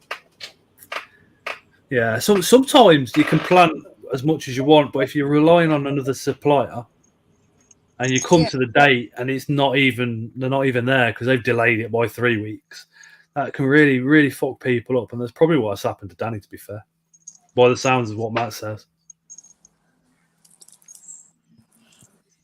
He usually comes through in the end, though. It is worth being patient.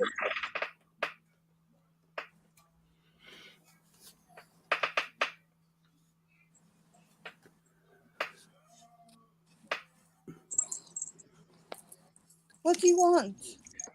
Go Nothing. away. No. I was speaking to Little Shitstar. Little shit star.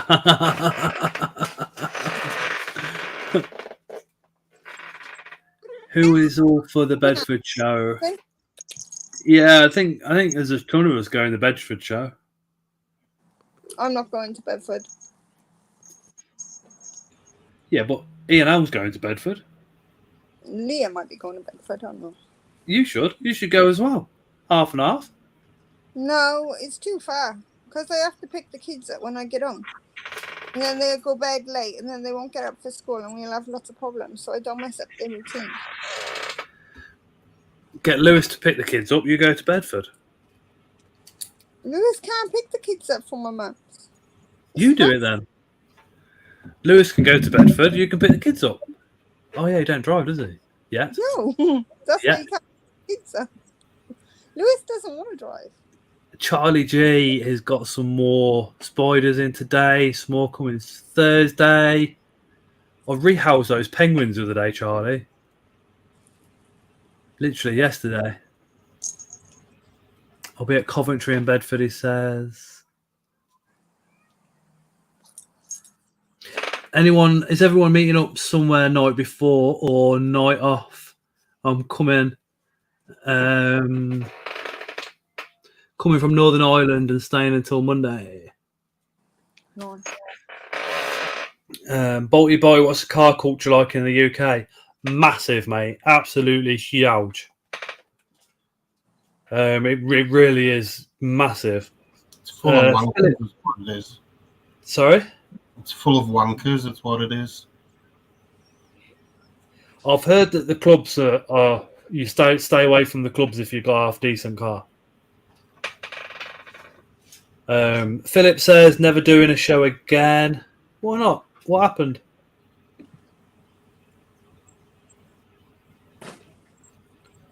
But yeah, I got a friend with some really nice cars, and he said the same. He just says he just stays away from the clubs because you just get pulled by the police if you've got their symbols on the cars and stuff like that. We go to some shows, but we like the tractor shows the best and the steam rallies. I love steam rallies. Used to be a really good one in the end, but that ended a few years ago. Sorry? I learned to drive a tractor. I've seen the picture. There's a whole video of me riding a tractor all the way around field. I'm holding off till the show. If I can rehouse my big Emernia and OBT the other day, first big rehouse and didn't record it, I'm fuming. Sometimes it's nice not to record and just be with your spider and just enjoy what you're doing without thinking, have I got the right angle? Can it be seen? That's why a lot of my videos, the camera's in the one place because I'm just enjoying what I'm doing. The other day I thought about doing videos and then I was like, no, I'll just take pictures. Night, Charlotte. Charlotte's off to bed. She's got to go up at 5:30. I thought about doing Sunday service again, but then I can't be asked being funny. Osman will be at Coventry again. I think it's just whatever you want to do. If you want to do a video, do a video. If you don't want to do a video, don't do a video. Don't feel pressured. I like making them. I like doing them. I've got a bit of a passion for it. If one person watches, happy days. If 100 watch, even better. I can't be asked with the videos. I like chilling with them and looking at them, and I like taking pictures of them because I like watching like how they change. And I like recording. That's the thing. I like recording the journey. And even if you got 3 of the same species, they're not the same. Yeah. They Yeah. all are different. Different characteristics, 100%. So I really like that. I found Pantherbeeters are my favourite because they're the most. They pay attention to you. They really do. He's really weird. Like, Hey, Pantherbeeters pay attention to you. I wouldn't have expected a spider to pay attention to you the way Pantherbeeters do. we're having a chilled one tonight, Aaron. Right. We're having a chilled one tonight. Chill night, yeah. Chilled That's okay. night tonight. It's alright. Chill, was it chill? Yeah, chilled.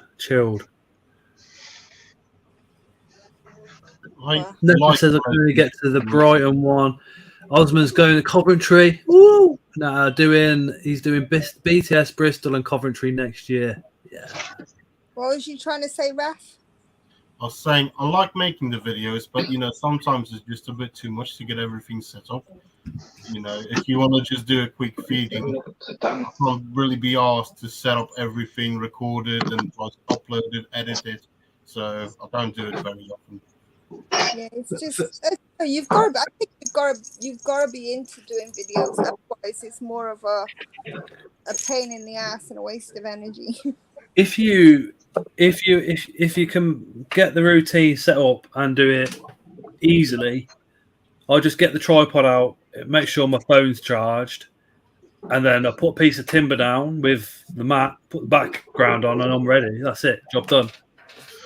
I think if you overthink it, that's when you get yourself in a bit of a fluster about it. But don't for 1 second think I haven't spent hours trying to get a feeding video together because one spider's had something and the next one hasn't. Yeah. So feeding videos for me, I just do them as shorts and just do like one spider. That's it. Job done now. The thing is, the way I see it is, if you don't do a feeding video, what is there to do really? You're just gonna record a spider sitting in its burrow all day. It's not a bad idea. Rehousing, educational videos. There's loads of stuff to do. My head's full of ideas. To be honest, video. I was supposed to be doing 2 videos a week and doing like one for beginners like once a month, and I've done it every week for 2 weeks, and I'm like, I've still got more stuff going through my brain, and I'm like, I need to, Hi, Russell. Hey, Russell. Russell says, hello, everyone. Lovely to see Scott and Ellie's friendly faces. No offense to the two, but I'm not familiar. Yeah, I get what you're saying, Russell. What was that, Ron? Russell's a friend of mine and Ellie's. Sounds like Phil. And Leah's and Lewis and Chris. What was that?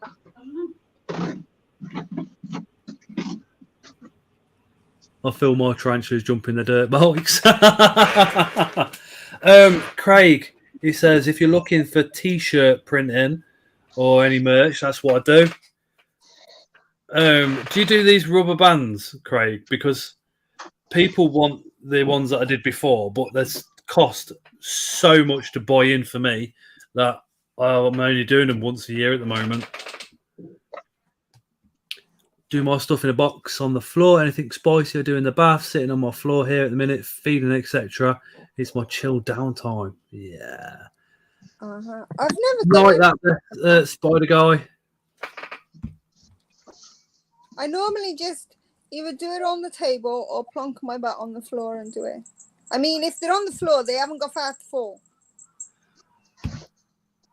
I do it in the kitchen on top of the cooker. Where my videos, I film everything on top of my cooker. I know it looks like it might be set up all the time, but it's on top of my cooker, and it literally is a piece of plywood with a 3D fish tank background, normally held up with the kettle behind it, and then a mouse mat, a scorpion mouse mat on the floor, on the top of the plywood, and that's how I do it. It's got to work with what you do. Like if I'm just doing 1 or 2. Then I'll sit on the table and do it because the space is less. But if I'm doing like 20, I just put them all on the floor and I do them like a conveyor belt. So it's easier to do it like that for me. I rehoused 6 species of isopod the other night. It didn't film, and that was all done on the kitchen side. Just just go for it. When I first started the hobby, fuck knows how long ago, I can't remember. I tried to follow all the instructions of using a big box or using a bath, and did it in the kitchen in a big box with a little box with a smaller box because the spider was not even a centimeter. Like, No, I don't know, Russell. I don't know. And it ended up behind the kitchen. Hi guys. Guess who's having a walk? Look who's having a walkabout. Look, the Balfour is having a walkabout. Nice. Yeah, just come out Can for I a little bit. I hope you're doing well, Russell. Can I make a little suggestion, Aaron, and don't take it the wrong way? Yeah. What's wrong? Do you know the Balfour? Hmm. Just go back to your Balfour Yeah. on your camera. Hmm. Yeah, put it back up again. Oh, in what way? What way? Show it on the live stream. Show it on the live. Oh, what? So we can see it. What box is it? Right, you see where your finger is? Yeah. That's how much substrate it could probably do with, but maybe even a little bit more. So if you go, I'm gonna buy some more substrate. I need to get more. All right, we'll get more anyway. I'll buy more anyway. Yeah, I'm gonna come in the post anyway. And then put a few little more, like Charlie says, a little bit more anchor points in there, and you're all good to go. It's only because sometimes the Balfour you've got the hiding place there still. Yeah, that's fine. In there. Yeah, that's a bigger spider. So with Balfours, they will burrow as well as webbing up. Yeah, I understand what you mean. Well, yeah, I know you're a good lad, and I know you'll do it. Yeah, of course I will. Of course I will. Nice one, Craig. I just like I said, it's the money issues we have at Tom. We have a bit of money issues. My mum can't afford the money at the minute because she's okay. Going through you know what I'm going to say. You know what I'm going to say. If you're going to get the spider, make sure you can afford the substrate, set it all up, and then get your spider. I know. I do know that. Yeah. Wicked. I do. And you don't need Spider Life and stuff like that. You can go to Wix and spend £4 on compost. Wix do a topsoil. It's not the best. Oh, okay. But you know, it is a substrate that we can use, and it's £4 a bag. You can get cocoa fiber from Wilkinson's. Or if you really must, cocoa fiber. Yeah, I understand. Yeah, I know. Cheaper. I do know what I'm doing. I do know what I'm doing, but it's I do have a forgetful brain time. I do forget. Write it down. I forget things sometimes where I get too excited. Write it down now and put it on your enclosure, and then you'll know, and you'll remind. Even if you get a sticky note and put it on the back of your bedroom door, and then when you get up tomorrow, you'll see it and you'll know. Right, yeah, I've got to go and get some compost. Mm. I will have to jump off. Okay. Okay. Okay, Ellie. Oh yeah. Oh yeah. Ellie. Who has the better cats? Westland Jack's Magic All-Purpose Compost, says Chris. Best compost out there. I like Levington's, but I haven't tried the Westlands Jack one yet. I don't rate cats. No, I don't. I get in trouble with it all the time with Jackie because I'm not a cat fan. The only reason I got cats is because this. My guy's both better. I'm terrified of them.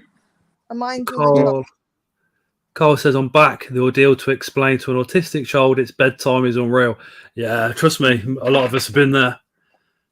Even with not just autistic, I think a lot of us have got ADHD in families and all sorts. So we're all with you, Carl. We're all with you. The only thing that helped me with kids is routine. Set a routine, stick to the routine, and no matter what is going on, do not change the routine because it will become embedded as them in part of a habit. So say they go to bed at 7 every single day, they have them for the past 5 years. if you go out, you'll find they'll fall asleep around 7, no matter where you are, because it's so deeply embedded in them. And if you keep them up past that time, that's when the issues start. The same with Leo. You know, Leo, 8 o'clock. If you put him to bed a little bit later, it's going to go one or two ways. He's either going to go to sleep or he's going to be an absolute nightmare.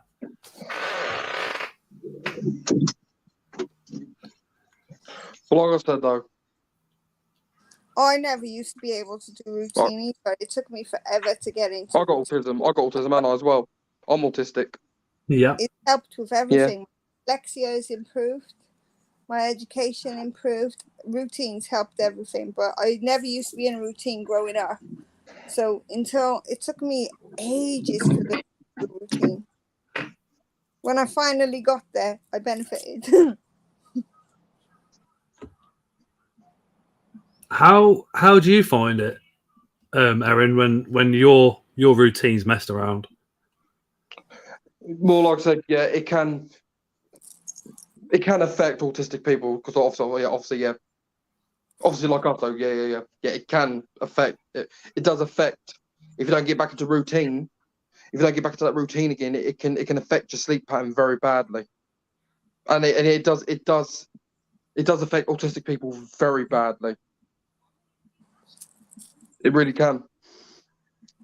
Did you find your mood changes?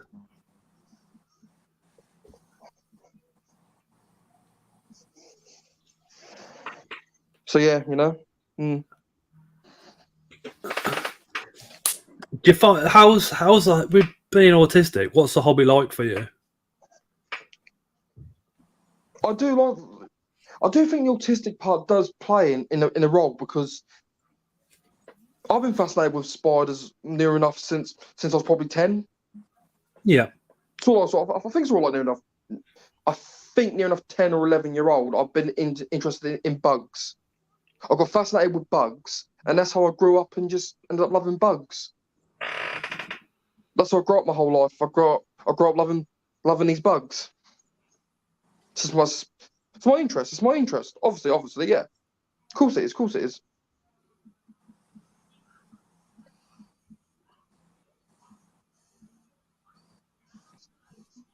And I do like snakes. Sorry, a good friend was just messaging. I've got 2 snakes. Got 2 ball pythons, obviously. But obviously, yeah. Obviously, over here we use the term purple passion. royal, ain't it? Royal python we use, don't we? Royal. We call Royal, it over here, don't we? carpet. Yeah, I think. Yeah. Yeah, that's right though. Yeah. Just remember that substrate. Yeah, I for the will. Balfour. I will. Just reminding you so you remember. Write it down, Aaron. It'd be great. Yeah, I have to write things down at times. I've got to remember things. Yeah. And then if that Balfour could speak, it'd be saying, "Thank you, Aaron. Love this stuff. That's right. Here's your burrow." They say thank you by doing a burrow, don't they? But like I said, I got good setup in this little Balfour communal. Like I said, I've got a little good setup going on here. Got hiding places in there and everything for them. Got the dirt in there for them. They're slings in there, though, aren't they? Yeah, obviously, yeah. And well, and the slings have probably burrowed as well. They're turning into juveniles now. They're getting a bit older. They're molted. Leah's back because she's finished a feeding. Hi again, Leah. Purple Passion Pets. Love the show videos from everyone. Looked so good. Which one? Because we went to the Great Ant Expedition and the Bristol show. Both were pretty good. The Ant one is still new, so it's still building up like a fan base. Hey, Steve Spiders. Just checking in. Sorry? What was in the ant one? Ants. Not as many ants as what I thought would be there. But then Unseen Universe, Answer Us, they both sponsored the event. Talks as well, so they had a big screen doing talks. Obviously, Terry got the snakes and what have you out, and the tortoise. That was pretty cool. Who else I was wanted there? to go to the ant one, but we came back from Bristol and I picked my kids up from my mum on Monday, and my boy came home with chicken pox.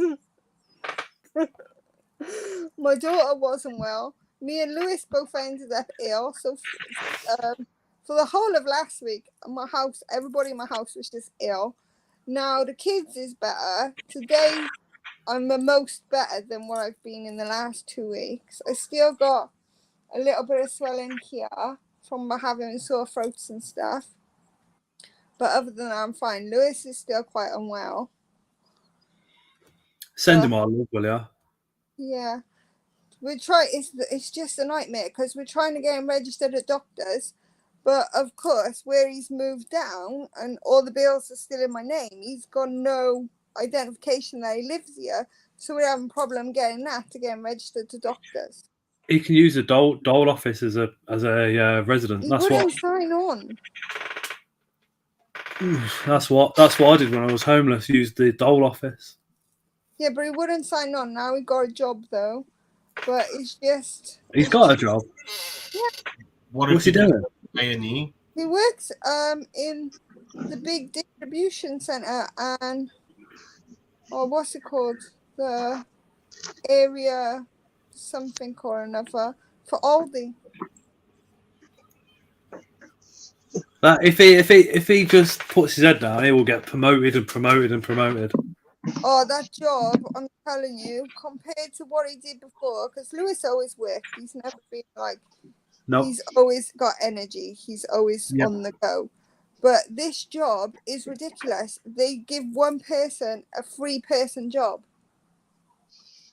And every day he is broken. You know how active he is. You know how fit he is. Every single day he starts at 10 to 5 and sometimes he doesn't even finish until 3 in the afternoon. He's ridiculous. He used to come down here and he said to me, he says, I'll leave now. And I used to say, yeah, we're leaving. And I used to say, you're coming down on the bus? No, I'm going to run into town. And I'm thinking that is some trek. And we've got a 15-minute walk. And I'm thinking he's got about half an hour jog. And he'd be there before us. You know, and he would be walking towards us. So where we're supposed to meet him, he'd still be walking towards us from that point. Crazy. Royal Python is the proper name, but now is ball python made all by the top US breeders. That's why he's with Ellie, says Leah. Area 51. Chris is on wheels, Ellie. He's going to drop you a PM.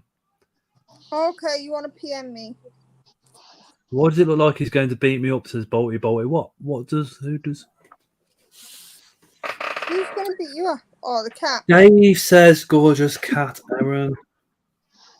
Leah says, oh, it's Erin's cat.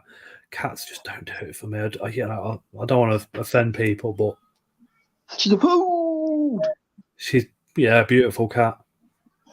I've got 5 cats, right? I'm not a big fan of cats, but I've got 5. That's enough. I don't look at cats and think, oh my god, look, they're cats, they're cute, they look cute and they're not adorable. How can you have 5 cats and not be a fan of them? Because I was It's Ellie, that's why. And I moved into a new property which had loads of rats outside, right?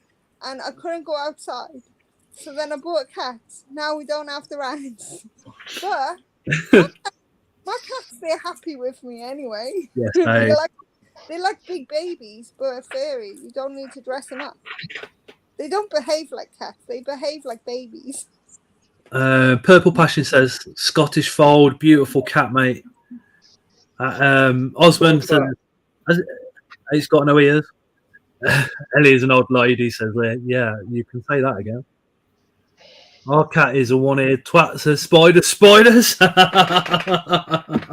problem is, the minute you get a cat, right, people just automatically think, oh yeah, that's a crazy cat lady over there. Then they give you more cats, expecting you to look after them. And it's like, I went from having 2 cats to having 9 cats at one point. And now I'm like, I ain't having any more cats. I got 5. I'm responsible for them 5. They've all been neutered. They've all been at the vet. And that's it. They're all happy now.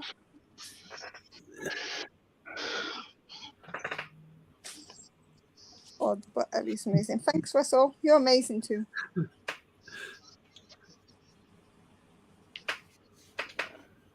I do have another one. I've got another one. I've got another one. But he ventures all the time. He goes away all the time. Everybody always assumes cats are like cat people's houses are smelly as well, and that's just not the case. I'll tell you that. My mate's got like 4 cats, and you can't smell the cats in his house at all.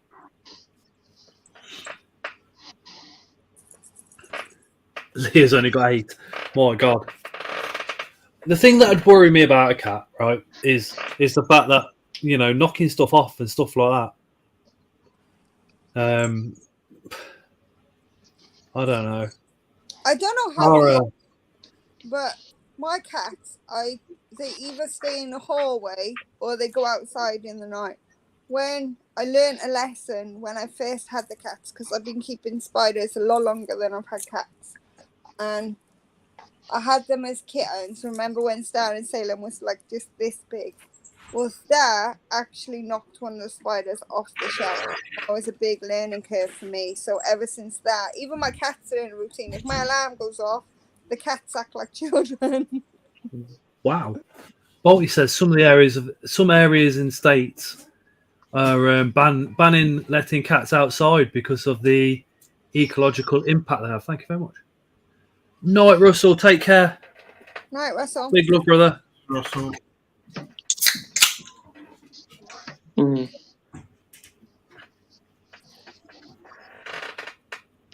So wait a minute. They're going to think about banning cats from going outside. Mm-hmm. But Yeah, 'cause why? they want the wildlife. In this Because country, we nuke them and stuff like that, so they can't breed. In the USA, maybe they don't as much, and they breed like my pet arthropods. No, it's not so much that. It's because there were so many stray cats was one problem, and also the hunting of native birds and mice and stuff that kept the biodiversity in that area healthy. Because they had so many cats, and a lot of them were feral cats who were constantly breeding, it killed off a lot of biodiversity. So to allow that biodiversity to recover, they've put a ban on laying them outside, which I think is fair, because as long as you give them all the stuff they can play with and food and all that stuff, cats will do fine inside.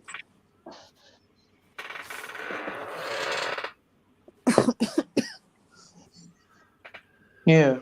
Yeah, they are. Bolty says, I think here in the States, there's something around the region of 60 species go extinct from domestic cats. I watched a documentary, I mean, different species, obviously, but a documentary on the Everglades the other day, and they were saying that their top predator used to be the crocodiles. Now they are thinking it's the bigger pythons. Yeah, retics. And the pythons are actually eating the crocodiles. But it's also because they've been introduced and they're not native there.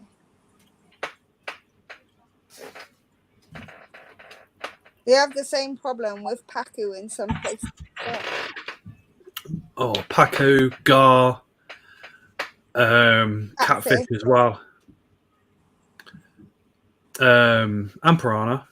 But Piranha are banned in some states. sometimes it's done accidentally, sometimes it's done on purpose, because a lot of the time you'll see people say, oh my god, that plant looks so amazing, I want that in my garden. They will go and buy a foreign plant. That foreign plant comes with foreign friends, and before long they take over native species, and then they reintroduce new species that will tackle that other species to bring up the biodiversity, and it's a mess sometimes. Oh, John says, hi Scott, I found my tub of mealworms have turned into beetles. Could they be fed to my tarantulas, or should I chuck them? Don't chuck them, breed them, and then you've got an everlasting supply of mealworms. Yeah, I found, there. yeah, the tarantulas don't eat them. They disturb the tarantulas, if anything. Some mantis will, but again, that's on your own risk. I don't find in a doing lot of things will eat the beetles, to be fair. Just got to make a quick phone call. if it's mealworm beetles, we just keep them all in a big tub, and you'll find that they'll just rebreathe and then eventually die. When they die, the mealworms will just eat them anyway.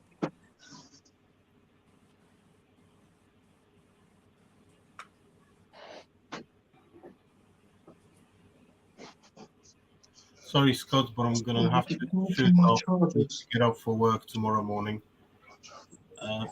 Thank you for having me on the stream, and No worries, anytime.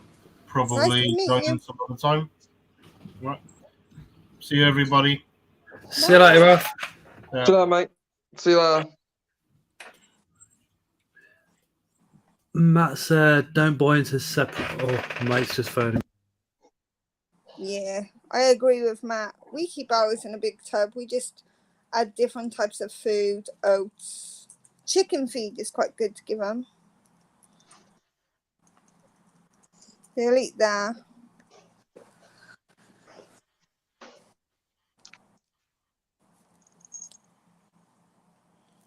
Nia bet Terry loves it when you talk about him like that.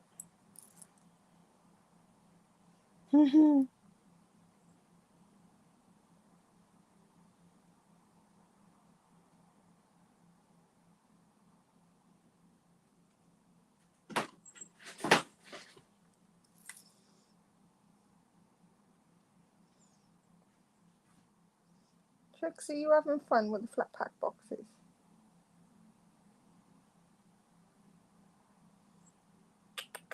What are you doing?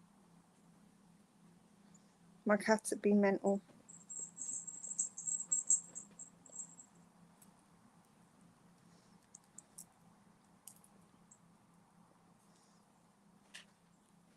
What do you want to say then?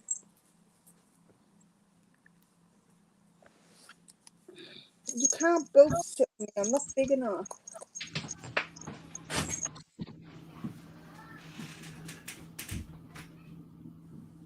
Matt, do a video on it. I'd be interested in watching that.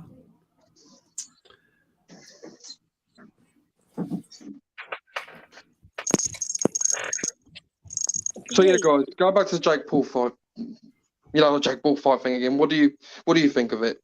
What's your opinions on it? Disappointing. Yeah. I think Nate Diaz didn't train enough, didn't train hard enough, and went into the fight ill prepared. Massively. I don't know what you're on about, so I can't give an opinion. They're a famous YouTuber. Ellie, his name's Jake Paul and Logan Paul. They're two big famous YouTubers. They're actually very famous. I'll tell you that, Aaron. Ellie knows who they are. She's just not interested at all. Don't like them, no. Not really your sort of thing. I don't know who they are. To be fair, I don't pay a lot of attention to YouTube. I don't. If Nate had fought Jake at the same age, that would have been interesting. But I think Jake's offered him 10 million to fight him as an MMA, and I think that will end Jake's career because I don't think I think Nate will hurt him. Unless that ref separates pretty quick. I really do. Won't have a video this week, says Matt. Feeding everything at the moment as I'm away Thursday to Sunday. Oh yeah, he's got a live. Matt's got a live tomorrow night though. This is Tarantula Rookie. So Matt's away. He's having a quiet weekend with Phil and his son Connor. Quiet weekend. Very quiet, relaxing. Not much happening really for Matt over that holiday. I'm very jealous. He's off the Bloodstock. Yeah, I wanted to go to the ISTEV one this year, but I don't think we're going to make it.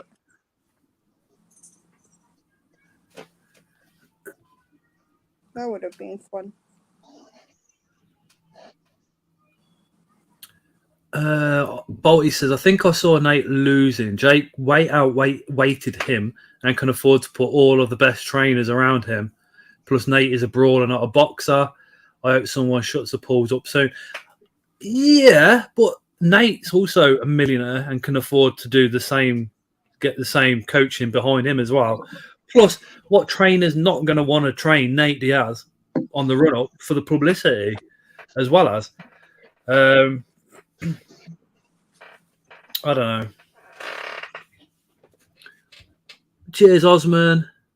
Anyway, Osman's just Scott, put- I'm going to love you and leave you and jump off. All right, no worries. All right. See you later. See you later, Lee. See you later. See you later. See you later, Ellie. Take care. Bye. Bye, Lee. Osman has just put the link to Matt's channel up into the comments. He's live tomorrow. Are you doing a quiz tomorrow night, Matt? Or what are you doing?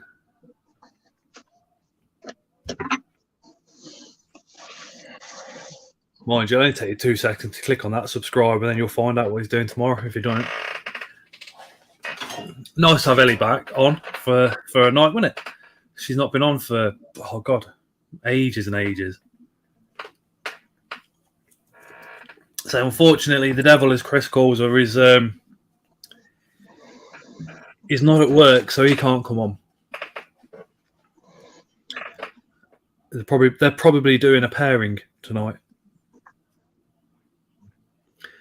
Tarantula Rookie is doing Pictionary tomorrow night, which is a lot better than it sounds. It's absolutely awesome evening. Osman wants to play Dictionary. Let's not go there. Let's just say Osman's got one arm bigger than the other. Probably, Charlie. I'm just waiting. I'm literally waiting for some stuff to be sorted out. So yeah, if you want to pop on. So yeah, what I'm gonna do is I'll be here for a little while. Probably like another half an hour, and then I'll just head off after that. I'll head off. I'll head off obviously after that. Yeah, so I'm gonna be here for half an hour. Yeah.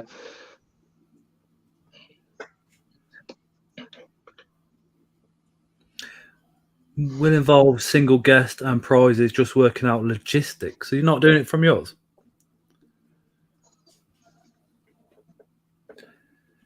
Oh, Joanne says, as I'm here, I thought I'd ask a question. On Nandu chromata, slow-growing species, my sling of 9 months is still in the sling pot, whereas I've had slings for 6 months, which are now huge.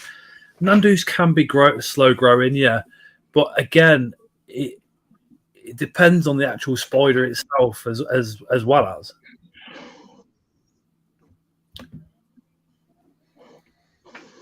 Oh, the new game, Scott. That sounds interesting. Hey, Charlie. Hello, mate. What's up, mate? Hi there, mate. How we doing? All right, yeah. You? Not bad, not bad. Been a very eventful day. Are you on Micro Exotics come Bedford? No, I'll be just bopping up to Bedford on my own. Same with Coventry. He's from Somerset, isn't he? Cornwall way. So he's got far. He's from Cornwall. Sorry, not Somerset. So it's too far for him to go for most of the shows. Oh, Yeah, mate. Not good. I wanted to get a mystery box from him again from Bedford. The last one for the money was epic. Yep, he does good stuff, mate. He does very good stuff. And the best thing about him is he's got so many different species, isn't he? So when he pulled that £50 one out, I was just like, I can't afford that. And then Phil bought it. I was just like, oh, bastard. Well, Phil got some very nice stuff in that. Didn't he just? M&T said, here's the man, the only one, Mr. G. Craig says, hi, Charlie. Ian says, hi, Charlie. Bugs says, hi, Charlie. Who's Bugs is Bugs? Matt's got to drive to Kent in a minute. That's ling-ding-a-ling. No, I'm only messing with her. Ling-ding-a-ling. That's a good drive this time of night, Matt. Everything all right, dude?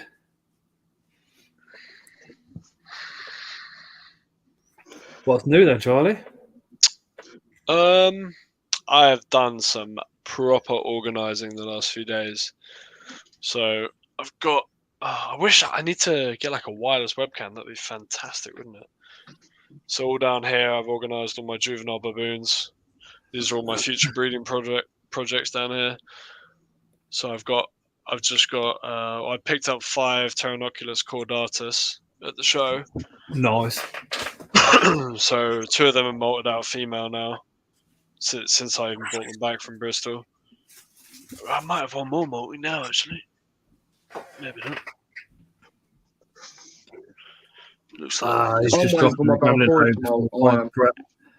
tomorrow. Chris says hello. Charlie, show the LP on stream, please. Haha. Says oh, I don't have it here, mate. It's at my friend's house. He's bringing it over Thursday. I have a juvenile LP behind me, but she's already sold. So, but I've got that Do you big have Valkyries, female. Charlie? I do, mate. You I've got two. Valkyries? Got two. Okay. I'll show you them. So this is my adult female. Sorry? I'll show you them here. So, well, actually, I don't have two because I've got about 20 babies up here that are still in the nymph stage. So this Craig, is my... that was Micro Exotics doing mystery boxes down in Cornwall. He's the UK's. He's got to be the biggest supplier now, surely. Easily, yeah. Surely, him and I know Nicole's got a good list though. Nicole's more specialist, I think. Nicole, so she focuses more on rare species. In terms of species, no one comes near Adam. No one. So yeah, this is my adult female. So you can see. Oh, I need to work out a way. I don't know how to do this. But you can see she's dug down the front, and if you look at the back, mate. So what Scott was saying about them digging, she's used all her substrate. That's going all the way up here. And what I've got they do need more substrate now. I do know that. They do. Yeah, of course they fine, do. mate. But yeah, so I also put sticks in there, and they web like this. Charlie, Chris yes, said use a phone. Oh yeah, that might not be a bad idea. Yeah. This is why we don't like the devil being at home with Chris, because he can't come on the stream. Let's do that.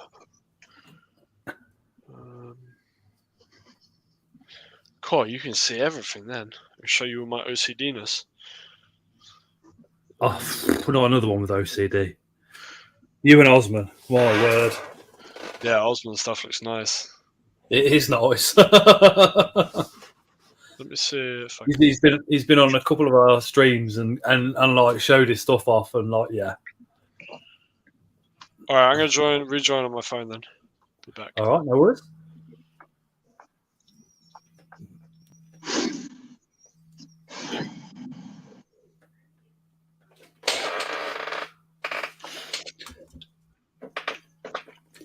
Yes, Scott has a fake beard. I have a fake beard. Yo. My one's real. Michael, sound okay? Yeah. And Micro Exotics, they've got a web page and Facebook page and yeah, best place is the website. Scott Devil said she'll take scissors with her next time we meet. I mean, shit. Tara will probably hold me down, to be honest. So, Aaron, let me flip the camera around. No, that's not it. He's pressed the wrong button. He will be back shortly. Yeah, it's right. I understand, yeah. Just take the piss out of him in the comments.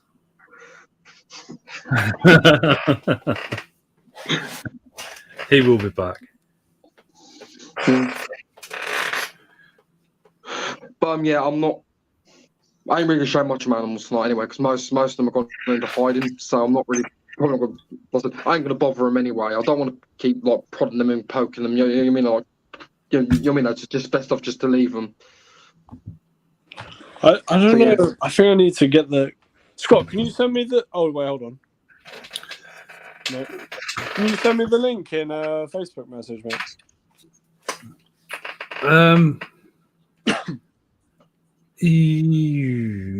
Yes, I think so. He keeps bringing it and pop out on my phone, so I can't turn the camera around.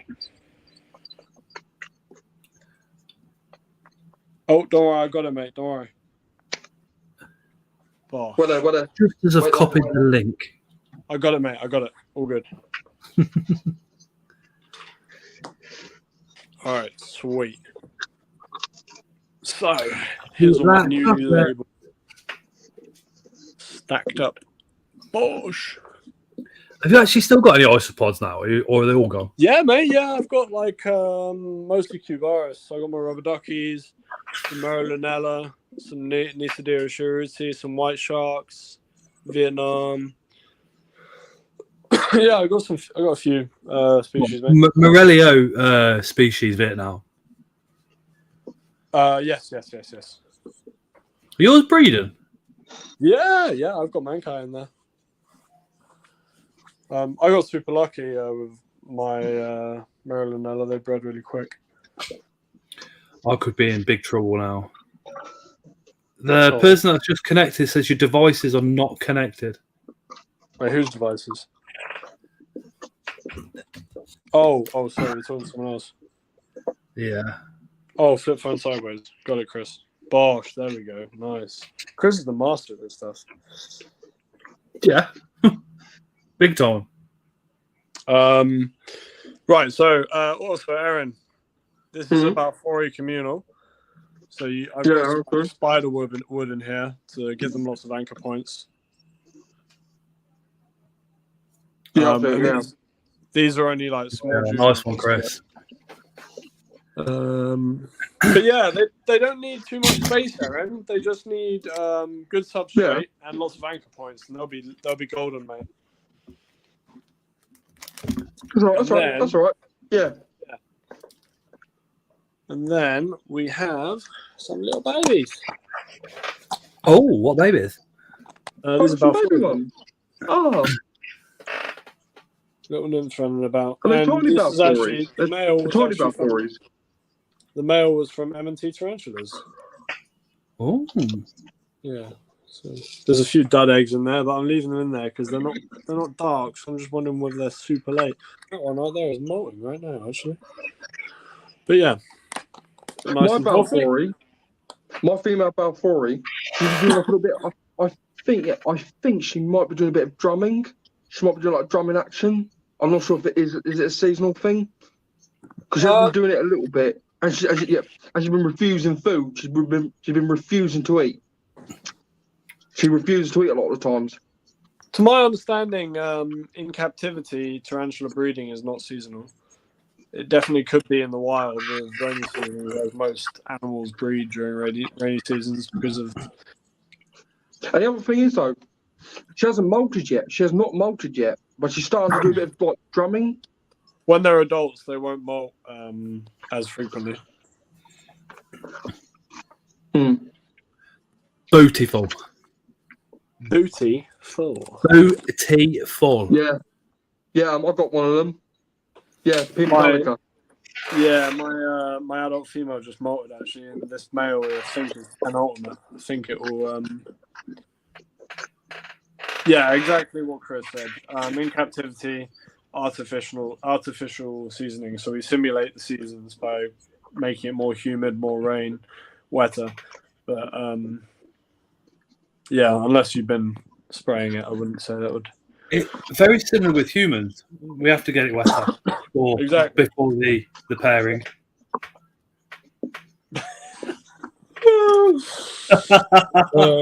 Oh, the innuendos. M&T Tarantula says your setups are amazing, Charlie. Stop it, you. Well, I've got something very exciting is happening soon. So I'm actually moving house to Coventry. Not to Coventry, but the exciting thing about that is I'm going to be getting a room just for the spiders. Are you staying local or you're moving? No, I'm staying very local. You know what?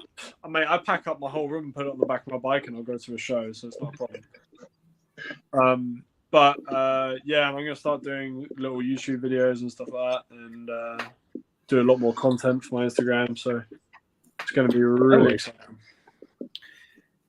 When you start your first video, give us a shout and I'll whack it on the community tab. Absolutely, mate. I will. I can't wait. That's not just love to Charlie. That is love to everybody. If anybody wants anything sharing, I will do onto the community tab. As long as it's not like handling a pokey or something stupid. Oh.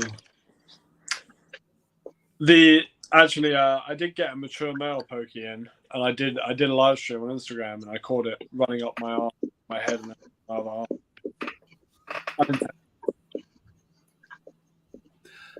Night, Matt. Matt's off, which is Tarantula Rookie.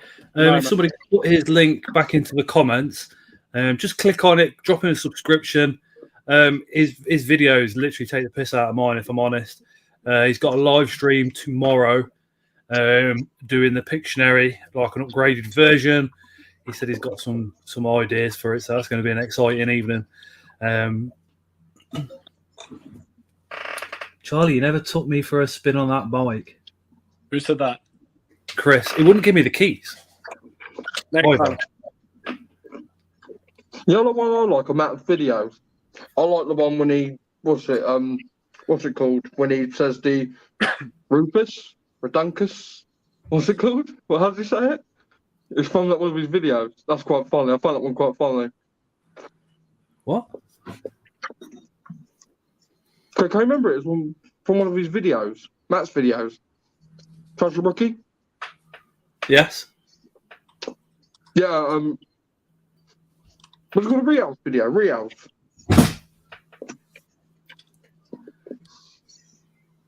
Chris says, when are you coming to Brom? To me? Yeah. You want to avoid What? Chris, so, because, Chris will just put you in the caravan and then strange things will happen. Oh, yeah, because I told him I was coming up that way, but I don't think I will be now. Well, I was going to come up that way last weekend, but I didn't end up doing it because the weather was shite.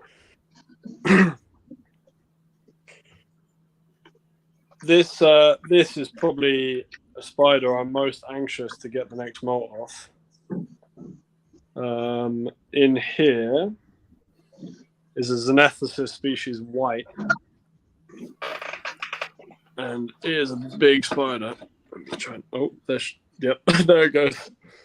But I'm not. I brought this as a suspect female for a very good price. And you can see she or he is already a very big size. So I think either next molt is going to come out, or I'll manage to sex it female.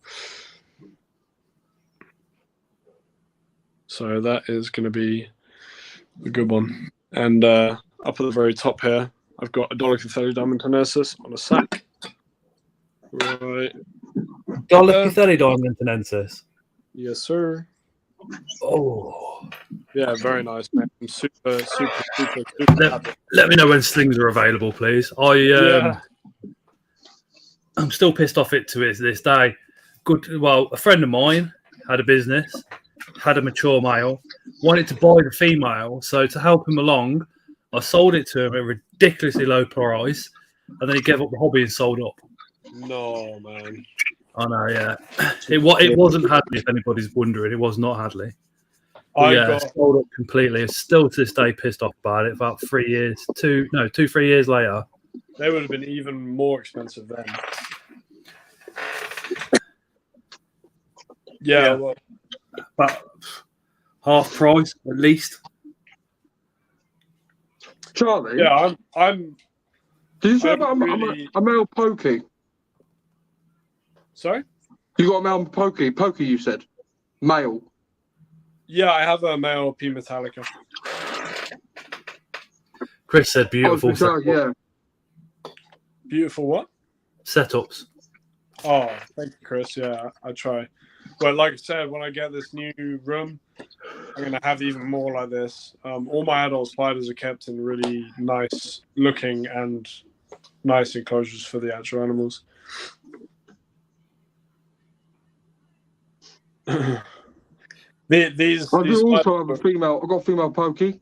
I've got a female pokey, but she's quite bigger. She's a Imperial Gallus, though. That's the thing. Yeah, man, she's Imperial Gallus. She's lovely lot. I am off. Thanks for keeping me company while I was feeding the creepies. Enjoy the rest of the live. Night, Mandy. Good night, Mandy. So would it be good to breed a P Metallica male with a female pokey? A female P Metallica, yeah. P Regalis.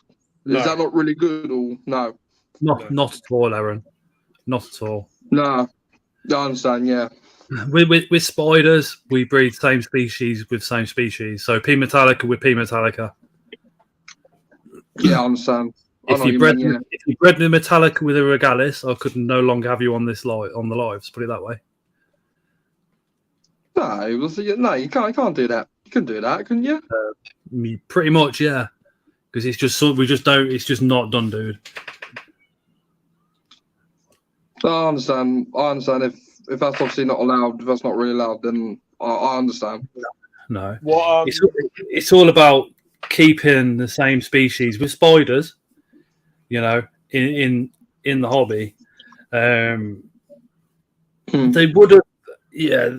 I'm not going to get into that conversation, but for the sake of this conversation, no, Aaron. If you've got mature, yeah, it's not good to crossbreed them. It's not really good. Not a really good idea. Metallica, then you need to find somebody very local to yourself that's got an adult female, and go from there.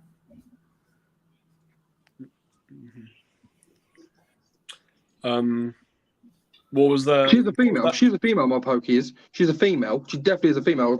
My Imperial Gallus obviously one. Yeah, that one is a female. Right. But she stopped.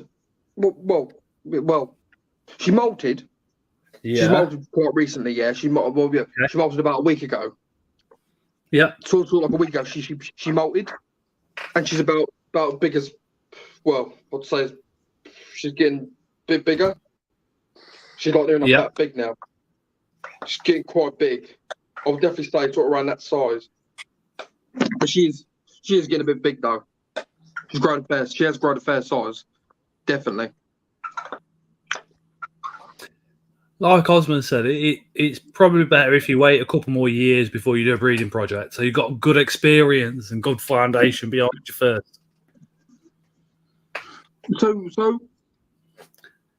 it's good practice to have a lot of experience behind you before you get into breeding projects though? How do I start at first? How long have you been keeping spiders for? How long what? How long have you been keeping spiders for? How long have I been keeping spiders for? So I've been keeping tarantulas now near enough 7 years now.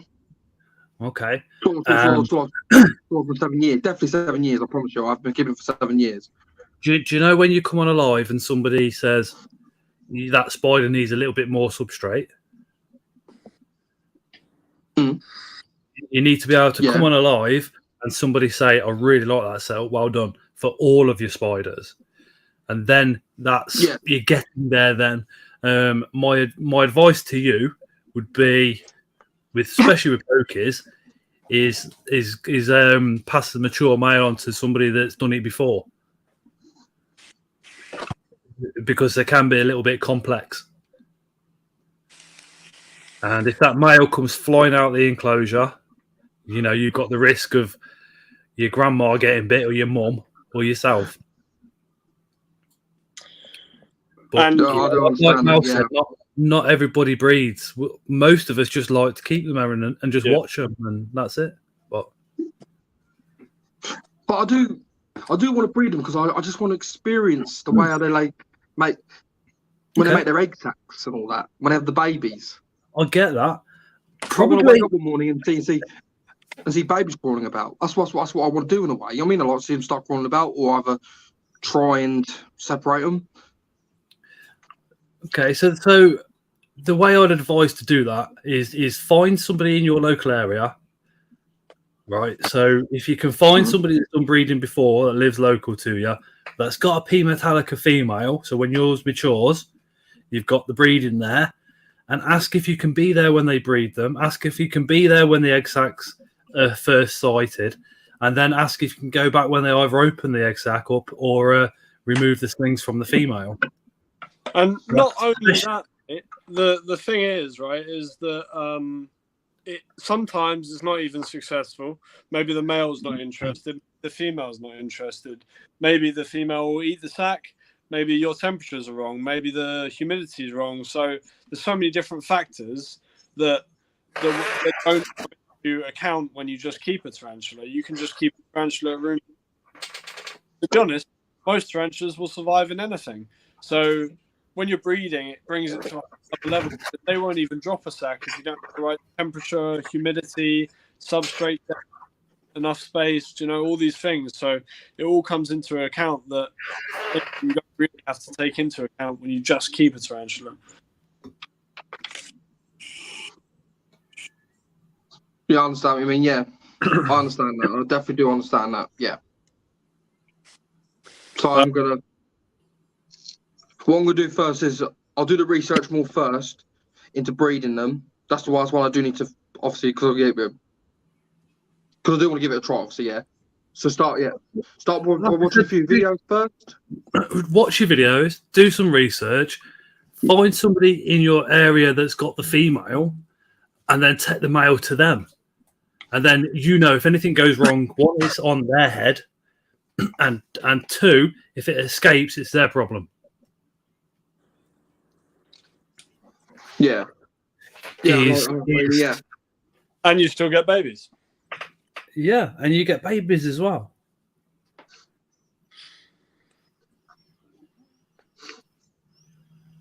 But would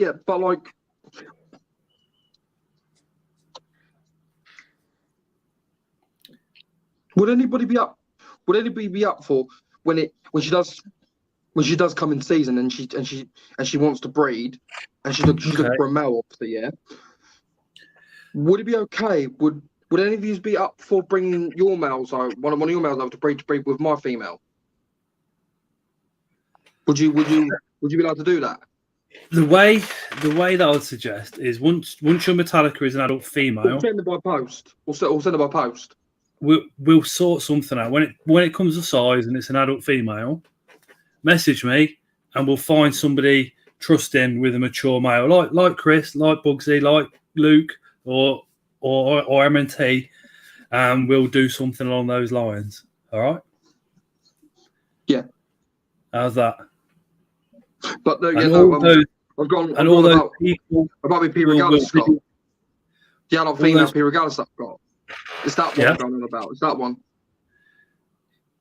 Okay, so if anybody's got a mature male, let us know, and then Aaron can send it off to you. Yeah. Not only that, mate, but I would also say that pokies are not the easiest ones to start with.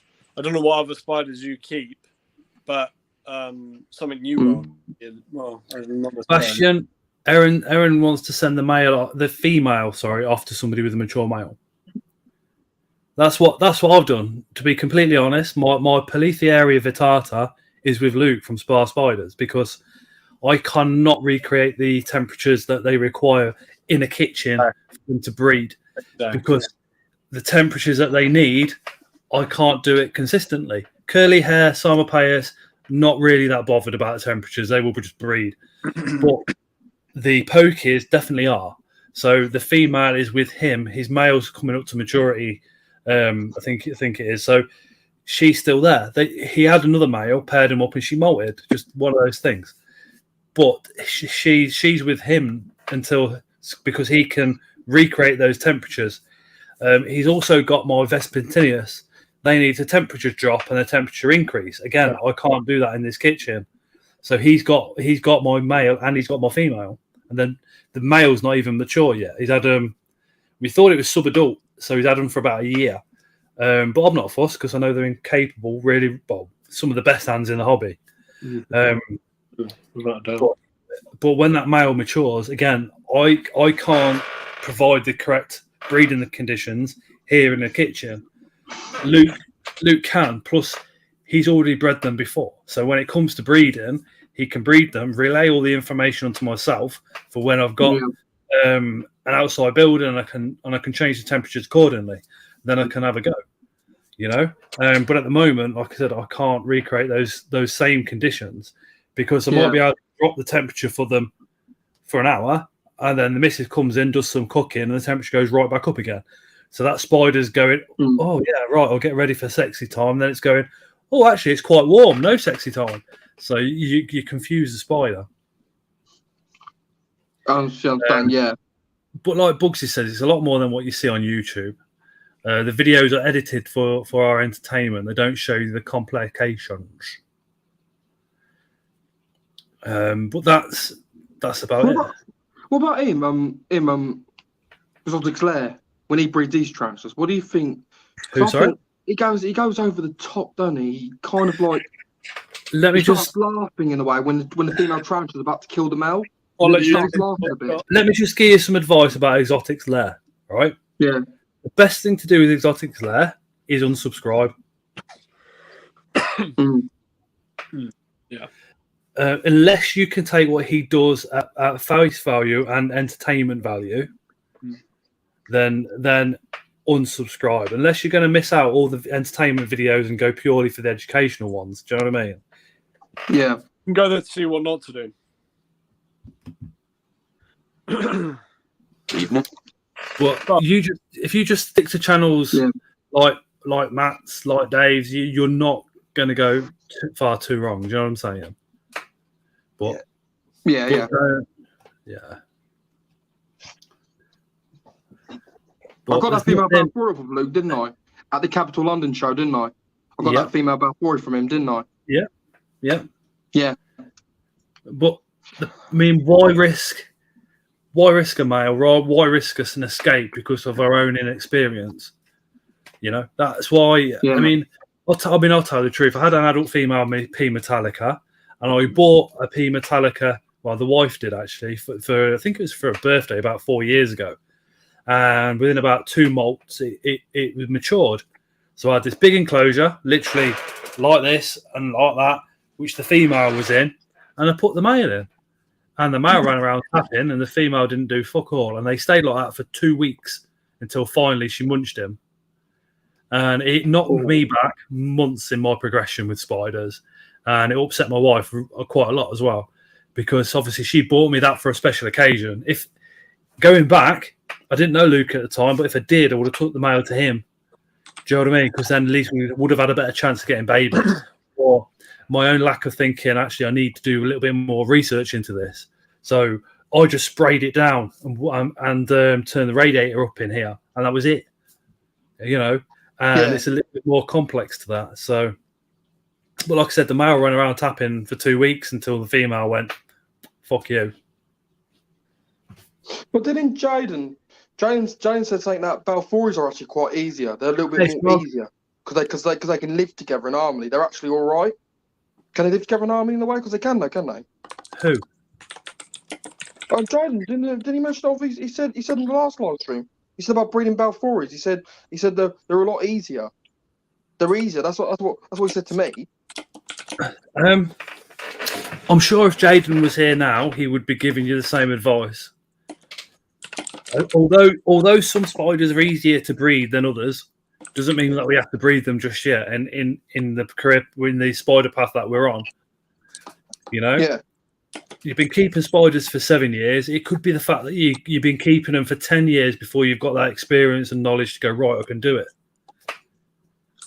You know, I've been keeping 5 or 6 years, but there's still times when I message Luke or I message Dave or I message Paul and say, look, you know, I've got this, but I know fuck all about it. Where do I go to find the information? I was saying earlier on, man, 27 years I've been keeping spiders, and I only did my first pairing 2 years ago. They got 25 years, and he did his first pairing. Yeah, seriously. And like I say, I kept. 2 years ago, I've been on and off, and I've kept a lot of spiders at one time on numerous occasions over the years. But yeah, it was 25 years before I personally felt ready to do my first pairing, and as it was a pokey. but I wouldn't I wouldn't advise it to anyone until you know that you're definitely ready. And that's anything, whether it be pokies or bloody anything. Put it this way, the whole point of wanting to breed is to get more of those spiders out there to people. So if you go, oh yeah, okay, so we'll just try a few bits, and if it don't work, you're unsuccessful. So that could be like 50 or 60 people without a cheaper pokey. You know what I mean? Just old fire, Aaron. Yeah, I understand that. Yeah, but like I said, hopefully one day I'll be able to breed them. I'm going to try. Hopefully one day, give it a try and see how it goes. Hopefully And that's it. That's the important thing there, Aaron, is that one day, mate. Because like I say, I said one day for years and years and years and years and years. Yeah, just keep saying one day, and then one day it'll be the right day, and then you'll do it. But yeah, just keep saying one day for now, mate. If you want to breed, look at something like get yourself like a curly hair female and a subadult male. Yeah. Because what they do is when they pair, you'll notice it on the videos. I mean, I did one. The female bends right back on the moment of insertion, and that's when you've got to be there with the paintbrush. Because as the male backs off, that's when the female can grab the male and go, "Well, you're my first dinner after the pairing, mate. Thank you very much." It's more likely that won't happen with curlies. Curlies also, what I found was temperature. As long as they're warm, that they will pretty much get it on. And if anything goes wrong, you've not got to worry as much about a male curly hair running around your house as what you do a male Metallica. Yeah, I know what I mean. Yeah. So if you start, night, Chris. If you start, I will be getting another glass bird eater though. Just to let you guys know though, I am getting another glass bird eater quite soon. Brilliant. But if you go onto YouTube and start watching videos around curly hair pairings, you'd be able to see their movements, see what the female's doing. And like I said, more importantly, when that insertion happens, you'll be able to see that perfectly. So if you do that over the next kind of year, get yourself your female, get yourself a subadult, and when the male matures, you'll be all ready to go. Yeah. And then Aaron can go, well, I've got 50 curly hair babies. Let's do a giveaway. No, but like I said though, I will do a giveaway. I will do some giveaways on my channel. I am going to do a couple of giveaways. Whatever ones I breed, whatever babies they have, I'll do a giveaway. I'll do a giveaway. I'll look forward to pairing those curly hairs in 12 months. Yeah. That'd be awesome. That would be awesome. So start off with the curly hairs first. Will that be the best bet? That'll be the best one to start off with in a way. My first successful pairing was curly hairs, and the first babies I had was curly hairs. I then went from curly hairs to Avics and did Avics. And then I've done simultaneous Emernias 2 or 3 times as well. Yeah. I paired OBTs and Chiliabrachia species electric blue. The OBTs, I was told to keep it completely dry throughout the pairing and the lot, and then the egg sac was completely dry. So it was just bad advice from somebody. See, I paired mine and she died about a month after the pair, and I found her upside down in a water bowl, man. But then, for me, that was they were being malicious, but for me, it was real important learning curve, because then I realised instead of listening to one person all the time, do your own research, and that's it. There is a couple of people, but they'll say something, and I don't have to research because I know for 100% that is perfectly correct. Yeah,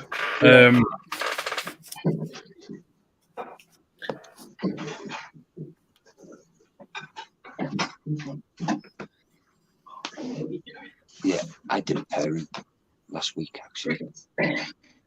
I think Mal, I don't think we'd have an issue with the babies. Because the curly hair babies, Aaron, they're not that expensive.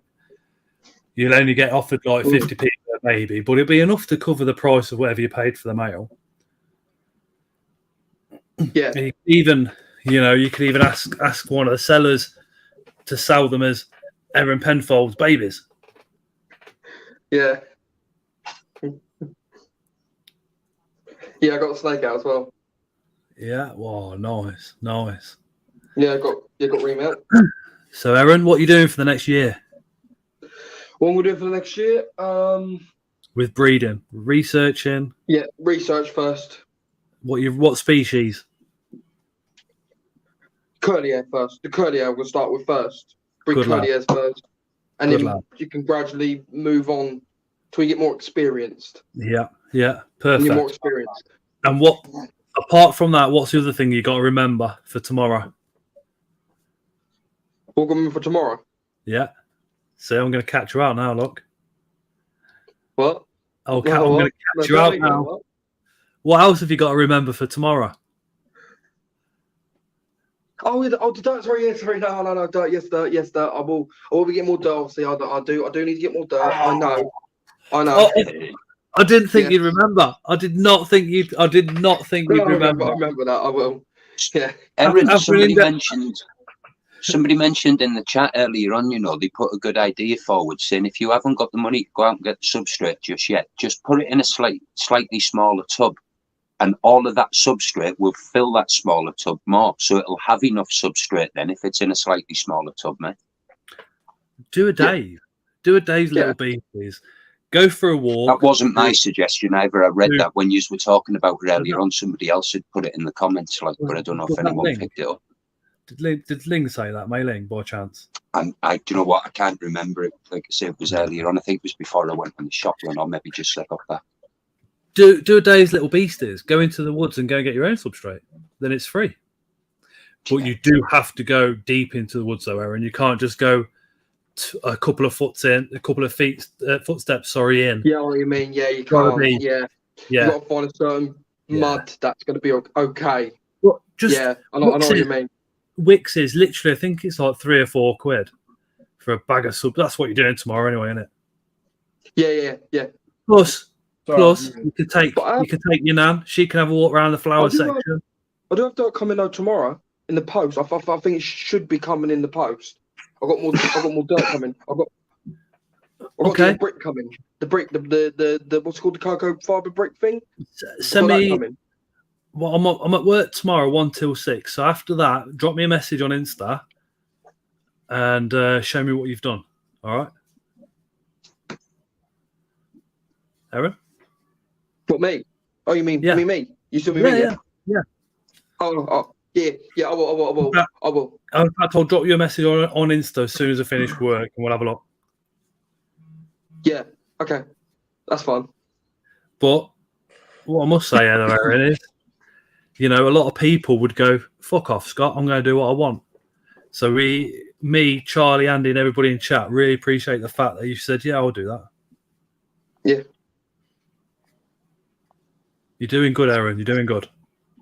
Yeah, I'm doing all right. I'm doing good. Yeah, because like I said, I'm passionate about these animals, and there's a reason why I'm on your stream as well. That's what I'm saying. Do you know what I mean? That's the whole reason why I'm on your stream, because I like exotic animals. Yeah, we all do. Yeah. Don't ever think, like we've all been told, actually, you know, you might need a bit more substrate in that enclosure. But when we've all had it said to us, you know, 5 years ago on Facebook in such a nasty way, it's unreal. And if we haven't been told, Scott, we've probably learned the hard way. So. Oh yeah. I don't care who you are or how many spiders you've got or how long you've been in the hobby. There's been a death in your collection and it's been your fault. 100% fact. 100% fact. Yeah. And that goes for every single one of you. Yeah, 100%. And quite often you don't realise it's your fault until it's too late, innit? But you just learn from it. Well, I had mystery boxes and I had nymphs, and I had quite a few of those die because I was feeding them. But at the time, I didn't know that. Yeah. I just thought, well, if the sellers sold it, you know, obviously it's a spider that's ready to be fed. Yeah. Does make Well, in that situation, I'll probably put it on the seller's fault, but. Well, yeah, obviously it is, Yeah. but you know, it's like I would have done the same. I've brought tranches though in the past. I brought an old, not very old, but I brought adults in the past. I brought a few adults in the past. Yeah, I had them for a good fair while, and they died. I had I had one die around, I think 2018ish. One died. Yeah, died in 2018, and I had it since 2014. I had a good fair year. I've had it good for a fair year. I felt so guilty. Do you know that video that I put out of the ant show?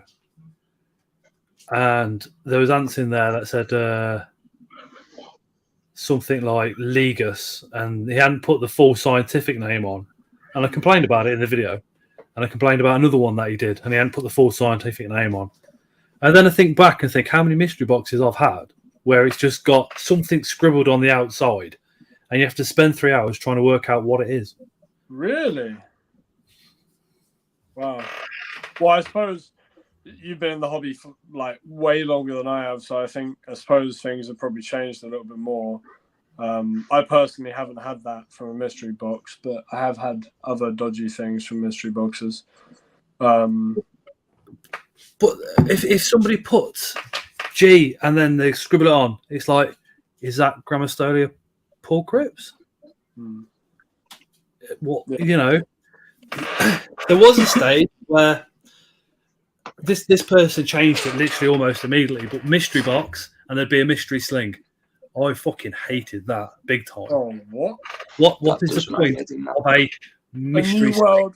New world mystery sling. New world, old You'll world. find out what it is tutorial, in 4 years. Tutorial. Yeah, when you've been keeping it wrong for the previous 4. What's the problem? Then, what's the point? And then in 4 years, you message them to ask them what a fauna palma it is because they look similar to something else, and then someone could breed it with another species of that. But by that time, they've forgotten what they sent you, probably. So. Oh yeah, this pulchra is quite nice, but it's a little bit slightly brown, but it still looks like pulchra. Yeah. Well, actually, it's a javanensis. Can you imagine? Oh, I've been picking it up. Yeah, that's it. I don't like that mystery sling. That's mental, man. That's mental. Right, I'm going to. Right there, dude. I'm going to the toilet quickly. Be back. Yeah, don't take us with you. You know, save that for your ginger only fans. Bugsy have 2 mystery slings. Both New World, but having to wait a while to see what it is. I have an inkling one is a Nandu. Yeah, you shouldn't. If you buy a spider, you shouldn't have an inkling. You should be told what it is. Don't get me wrong. I have picked up spiders where they're obviously not what they stated they are from private collection or something like that. Or I've been given one, and the buyers, the person giving it me, has literally said, "I don't know what it is," and I've looked and I've gone, "Let me send Luke some pictures of this." Yeah, that mystery sling thing. I just sort of think, well, if it's a mystery, it should remain a mystery to them until they've solved the mystery and then sell it. I've got a good story for you. Quick. The funniest story quick, yeah. Go on, I can remember when I first talked to John for 800, when I first ever spoke to him on the phone. I was so over the moon. He answered to me on the Facebook page. I FaceTimed him first, yeah. And I said, yeah, he picked up to me, and he's such a nice guy. He's got tarantulas. What do you mean? There's a nice guy in the hobby. Oh wow. I think there's thousands John now, Aaron. 100. Yeah. Where do you meet him? Do you remember him? there's thousands. There's thousands like that now, Aaron. But going back to the mystery boxes, the funniest ones I've ever seen were from the spider shop. Now there was nothing wrong. They wrote everything on the labels, all the rest of it perfectly. But I remember when they used to put like a mystery box and you'd get a statue of the Queen in there, or you'd get some random mug from out the pound shop, or you'd get a roller skate. It was fucking hilarious. Yeah, just random shit that they chuck in there for a laugh. Yeah.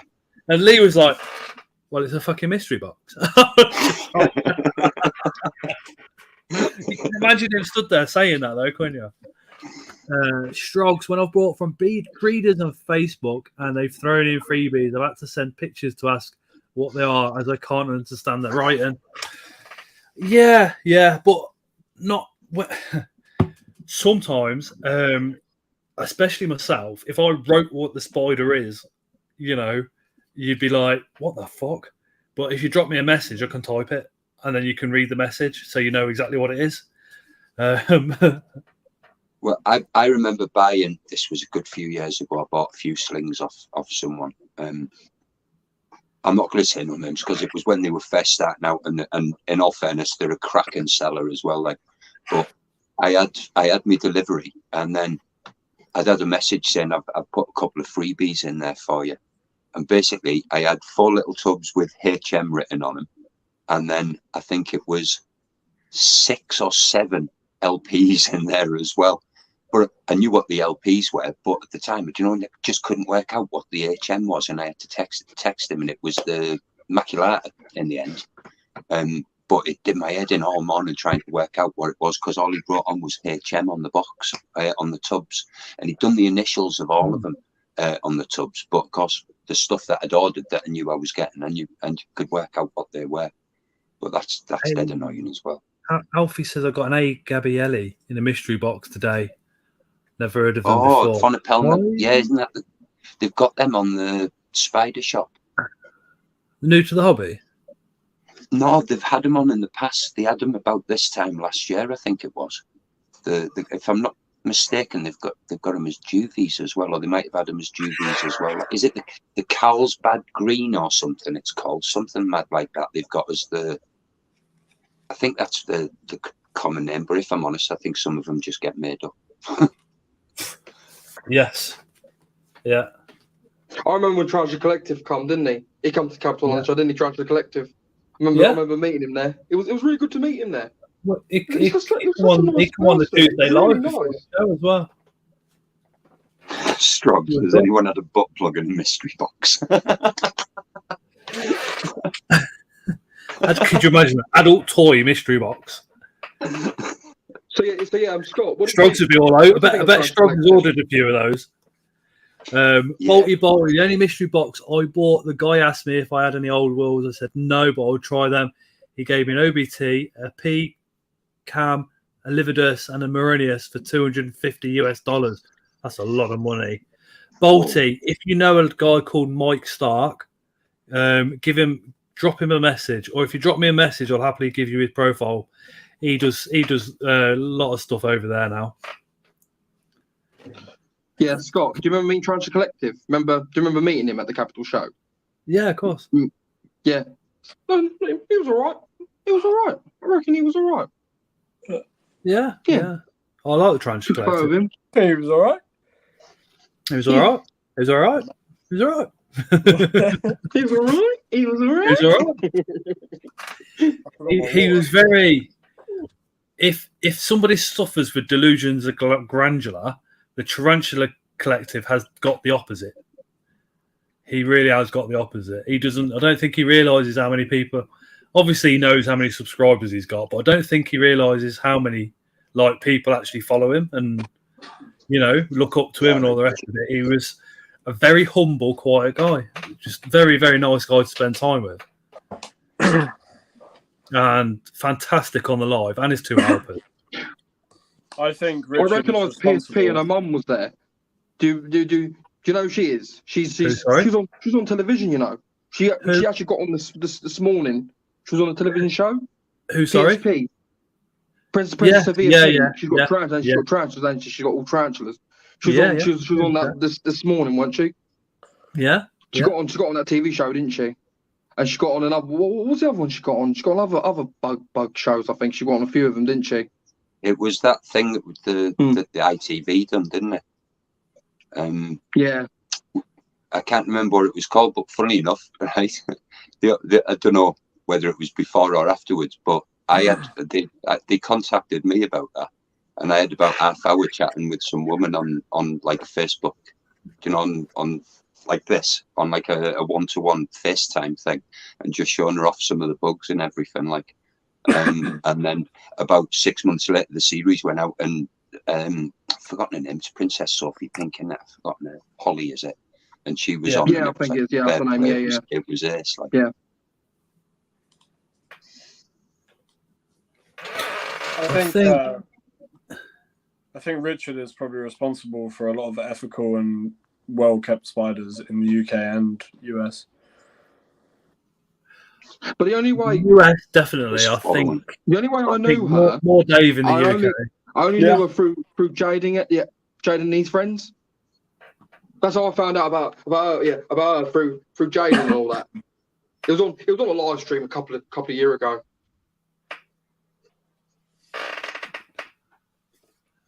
Oh, Gordon's had a golden orb weaver. The video she was on some TV show, nice. whatever. Very nice. Very, very nice. The orb weavers. Darkhaven lives in Cheshire. Wow. Got a free sling when I ordered New World P. Marinius, turned up. Smashing way to get into whole worlds. Yeah. Darkhaven's Harry.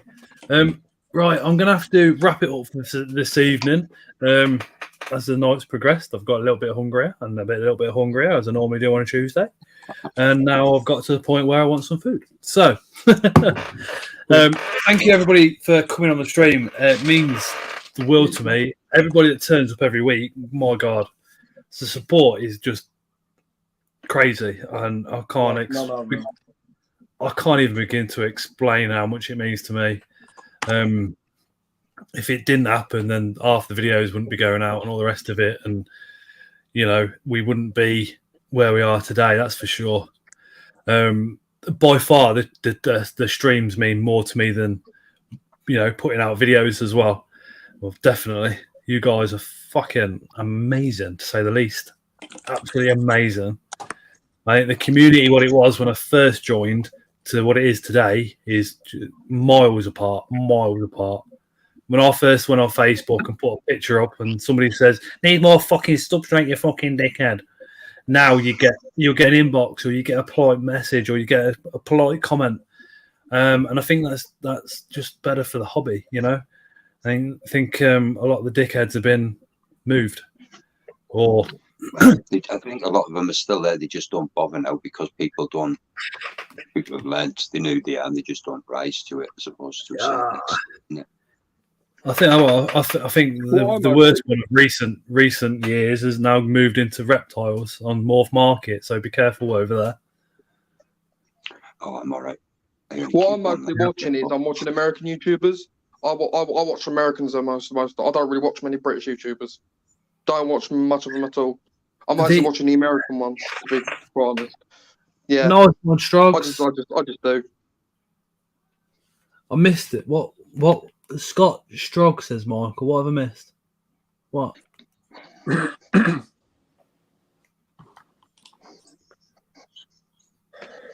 think. Scott. Right. What? Scott's gonna scoot Strogs? What? If you look up the comments, look at what Strog said a bit further up. Oh, cheers, Scoot.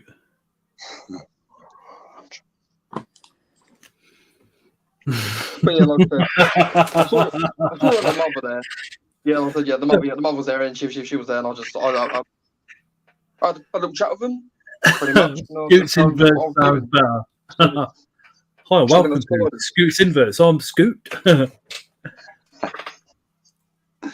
But yeah, thank you so much. If you've been here from the start, thank you for putting up with myself for the evening. And everybody that's come on screen, massive thank you. My pet arthropod sent me a private PM, and I will repeat a little bit of it because he said he was really nervous and wanted to apologise for not speaking too much. But I think he did great. If anybody new ever wants to come on and you don't speak a lot because of the nerves or whatever, don't worry about coming on again. I'm glad you have you on again and again and again. It's completely fine. Sometimes people will come on and they'll say hello and then they'll just literally sit on screen, gaining confidence for the next time. I'm up for that. A bit like Chris. Chris comes on, he's very quiet and reserved, doesn't say much. Like he doesn't realise. Calls Scott a wanker every now and again, doesn't he? And then goes back to feeding. Because he swears so much, he can't talk for the first hour. Oh, I thought it was because he drinks so much he can't talk. But yeah, thank you everybody for coming along and supporting and all the rest of it. Really, really do appreciate it. We shall say good night. Good night. Good night, See you everybody. soon. Good night. No, Night, no. everybody. Everyone Take in care. the chat as well. Good night. Good night. Premiere on Thursday, 7 p.m. Come along. Oh no, I'm going to avoid that one. I'll be watching it. I'll be watching it as well. See you soon. Got like 3 or 4 Good night, mate. already.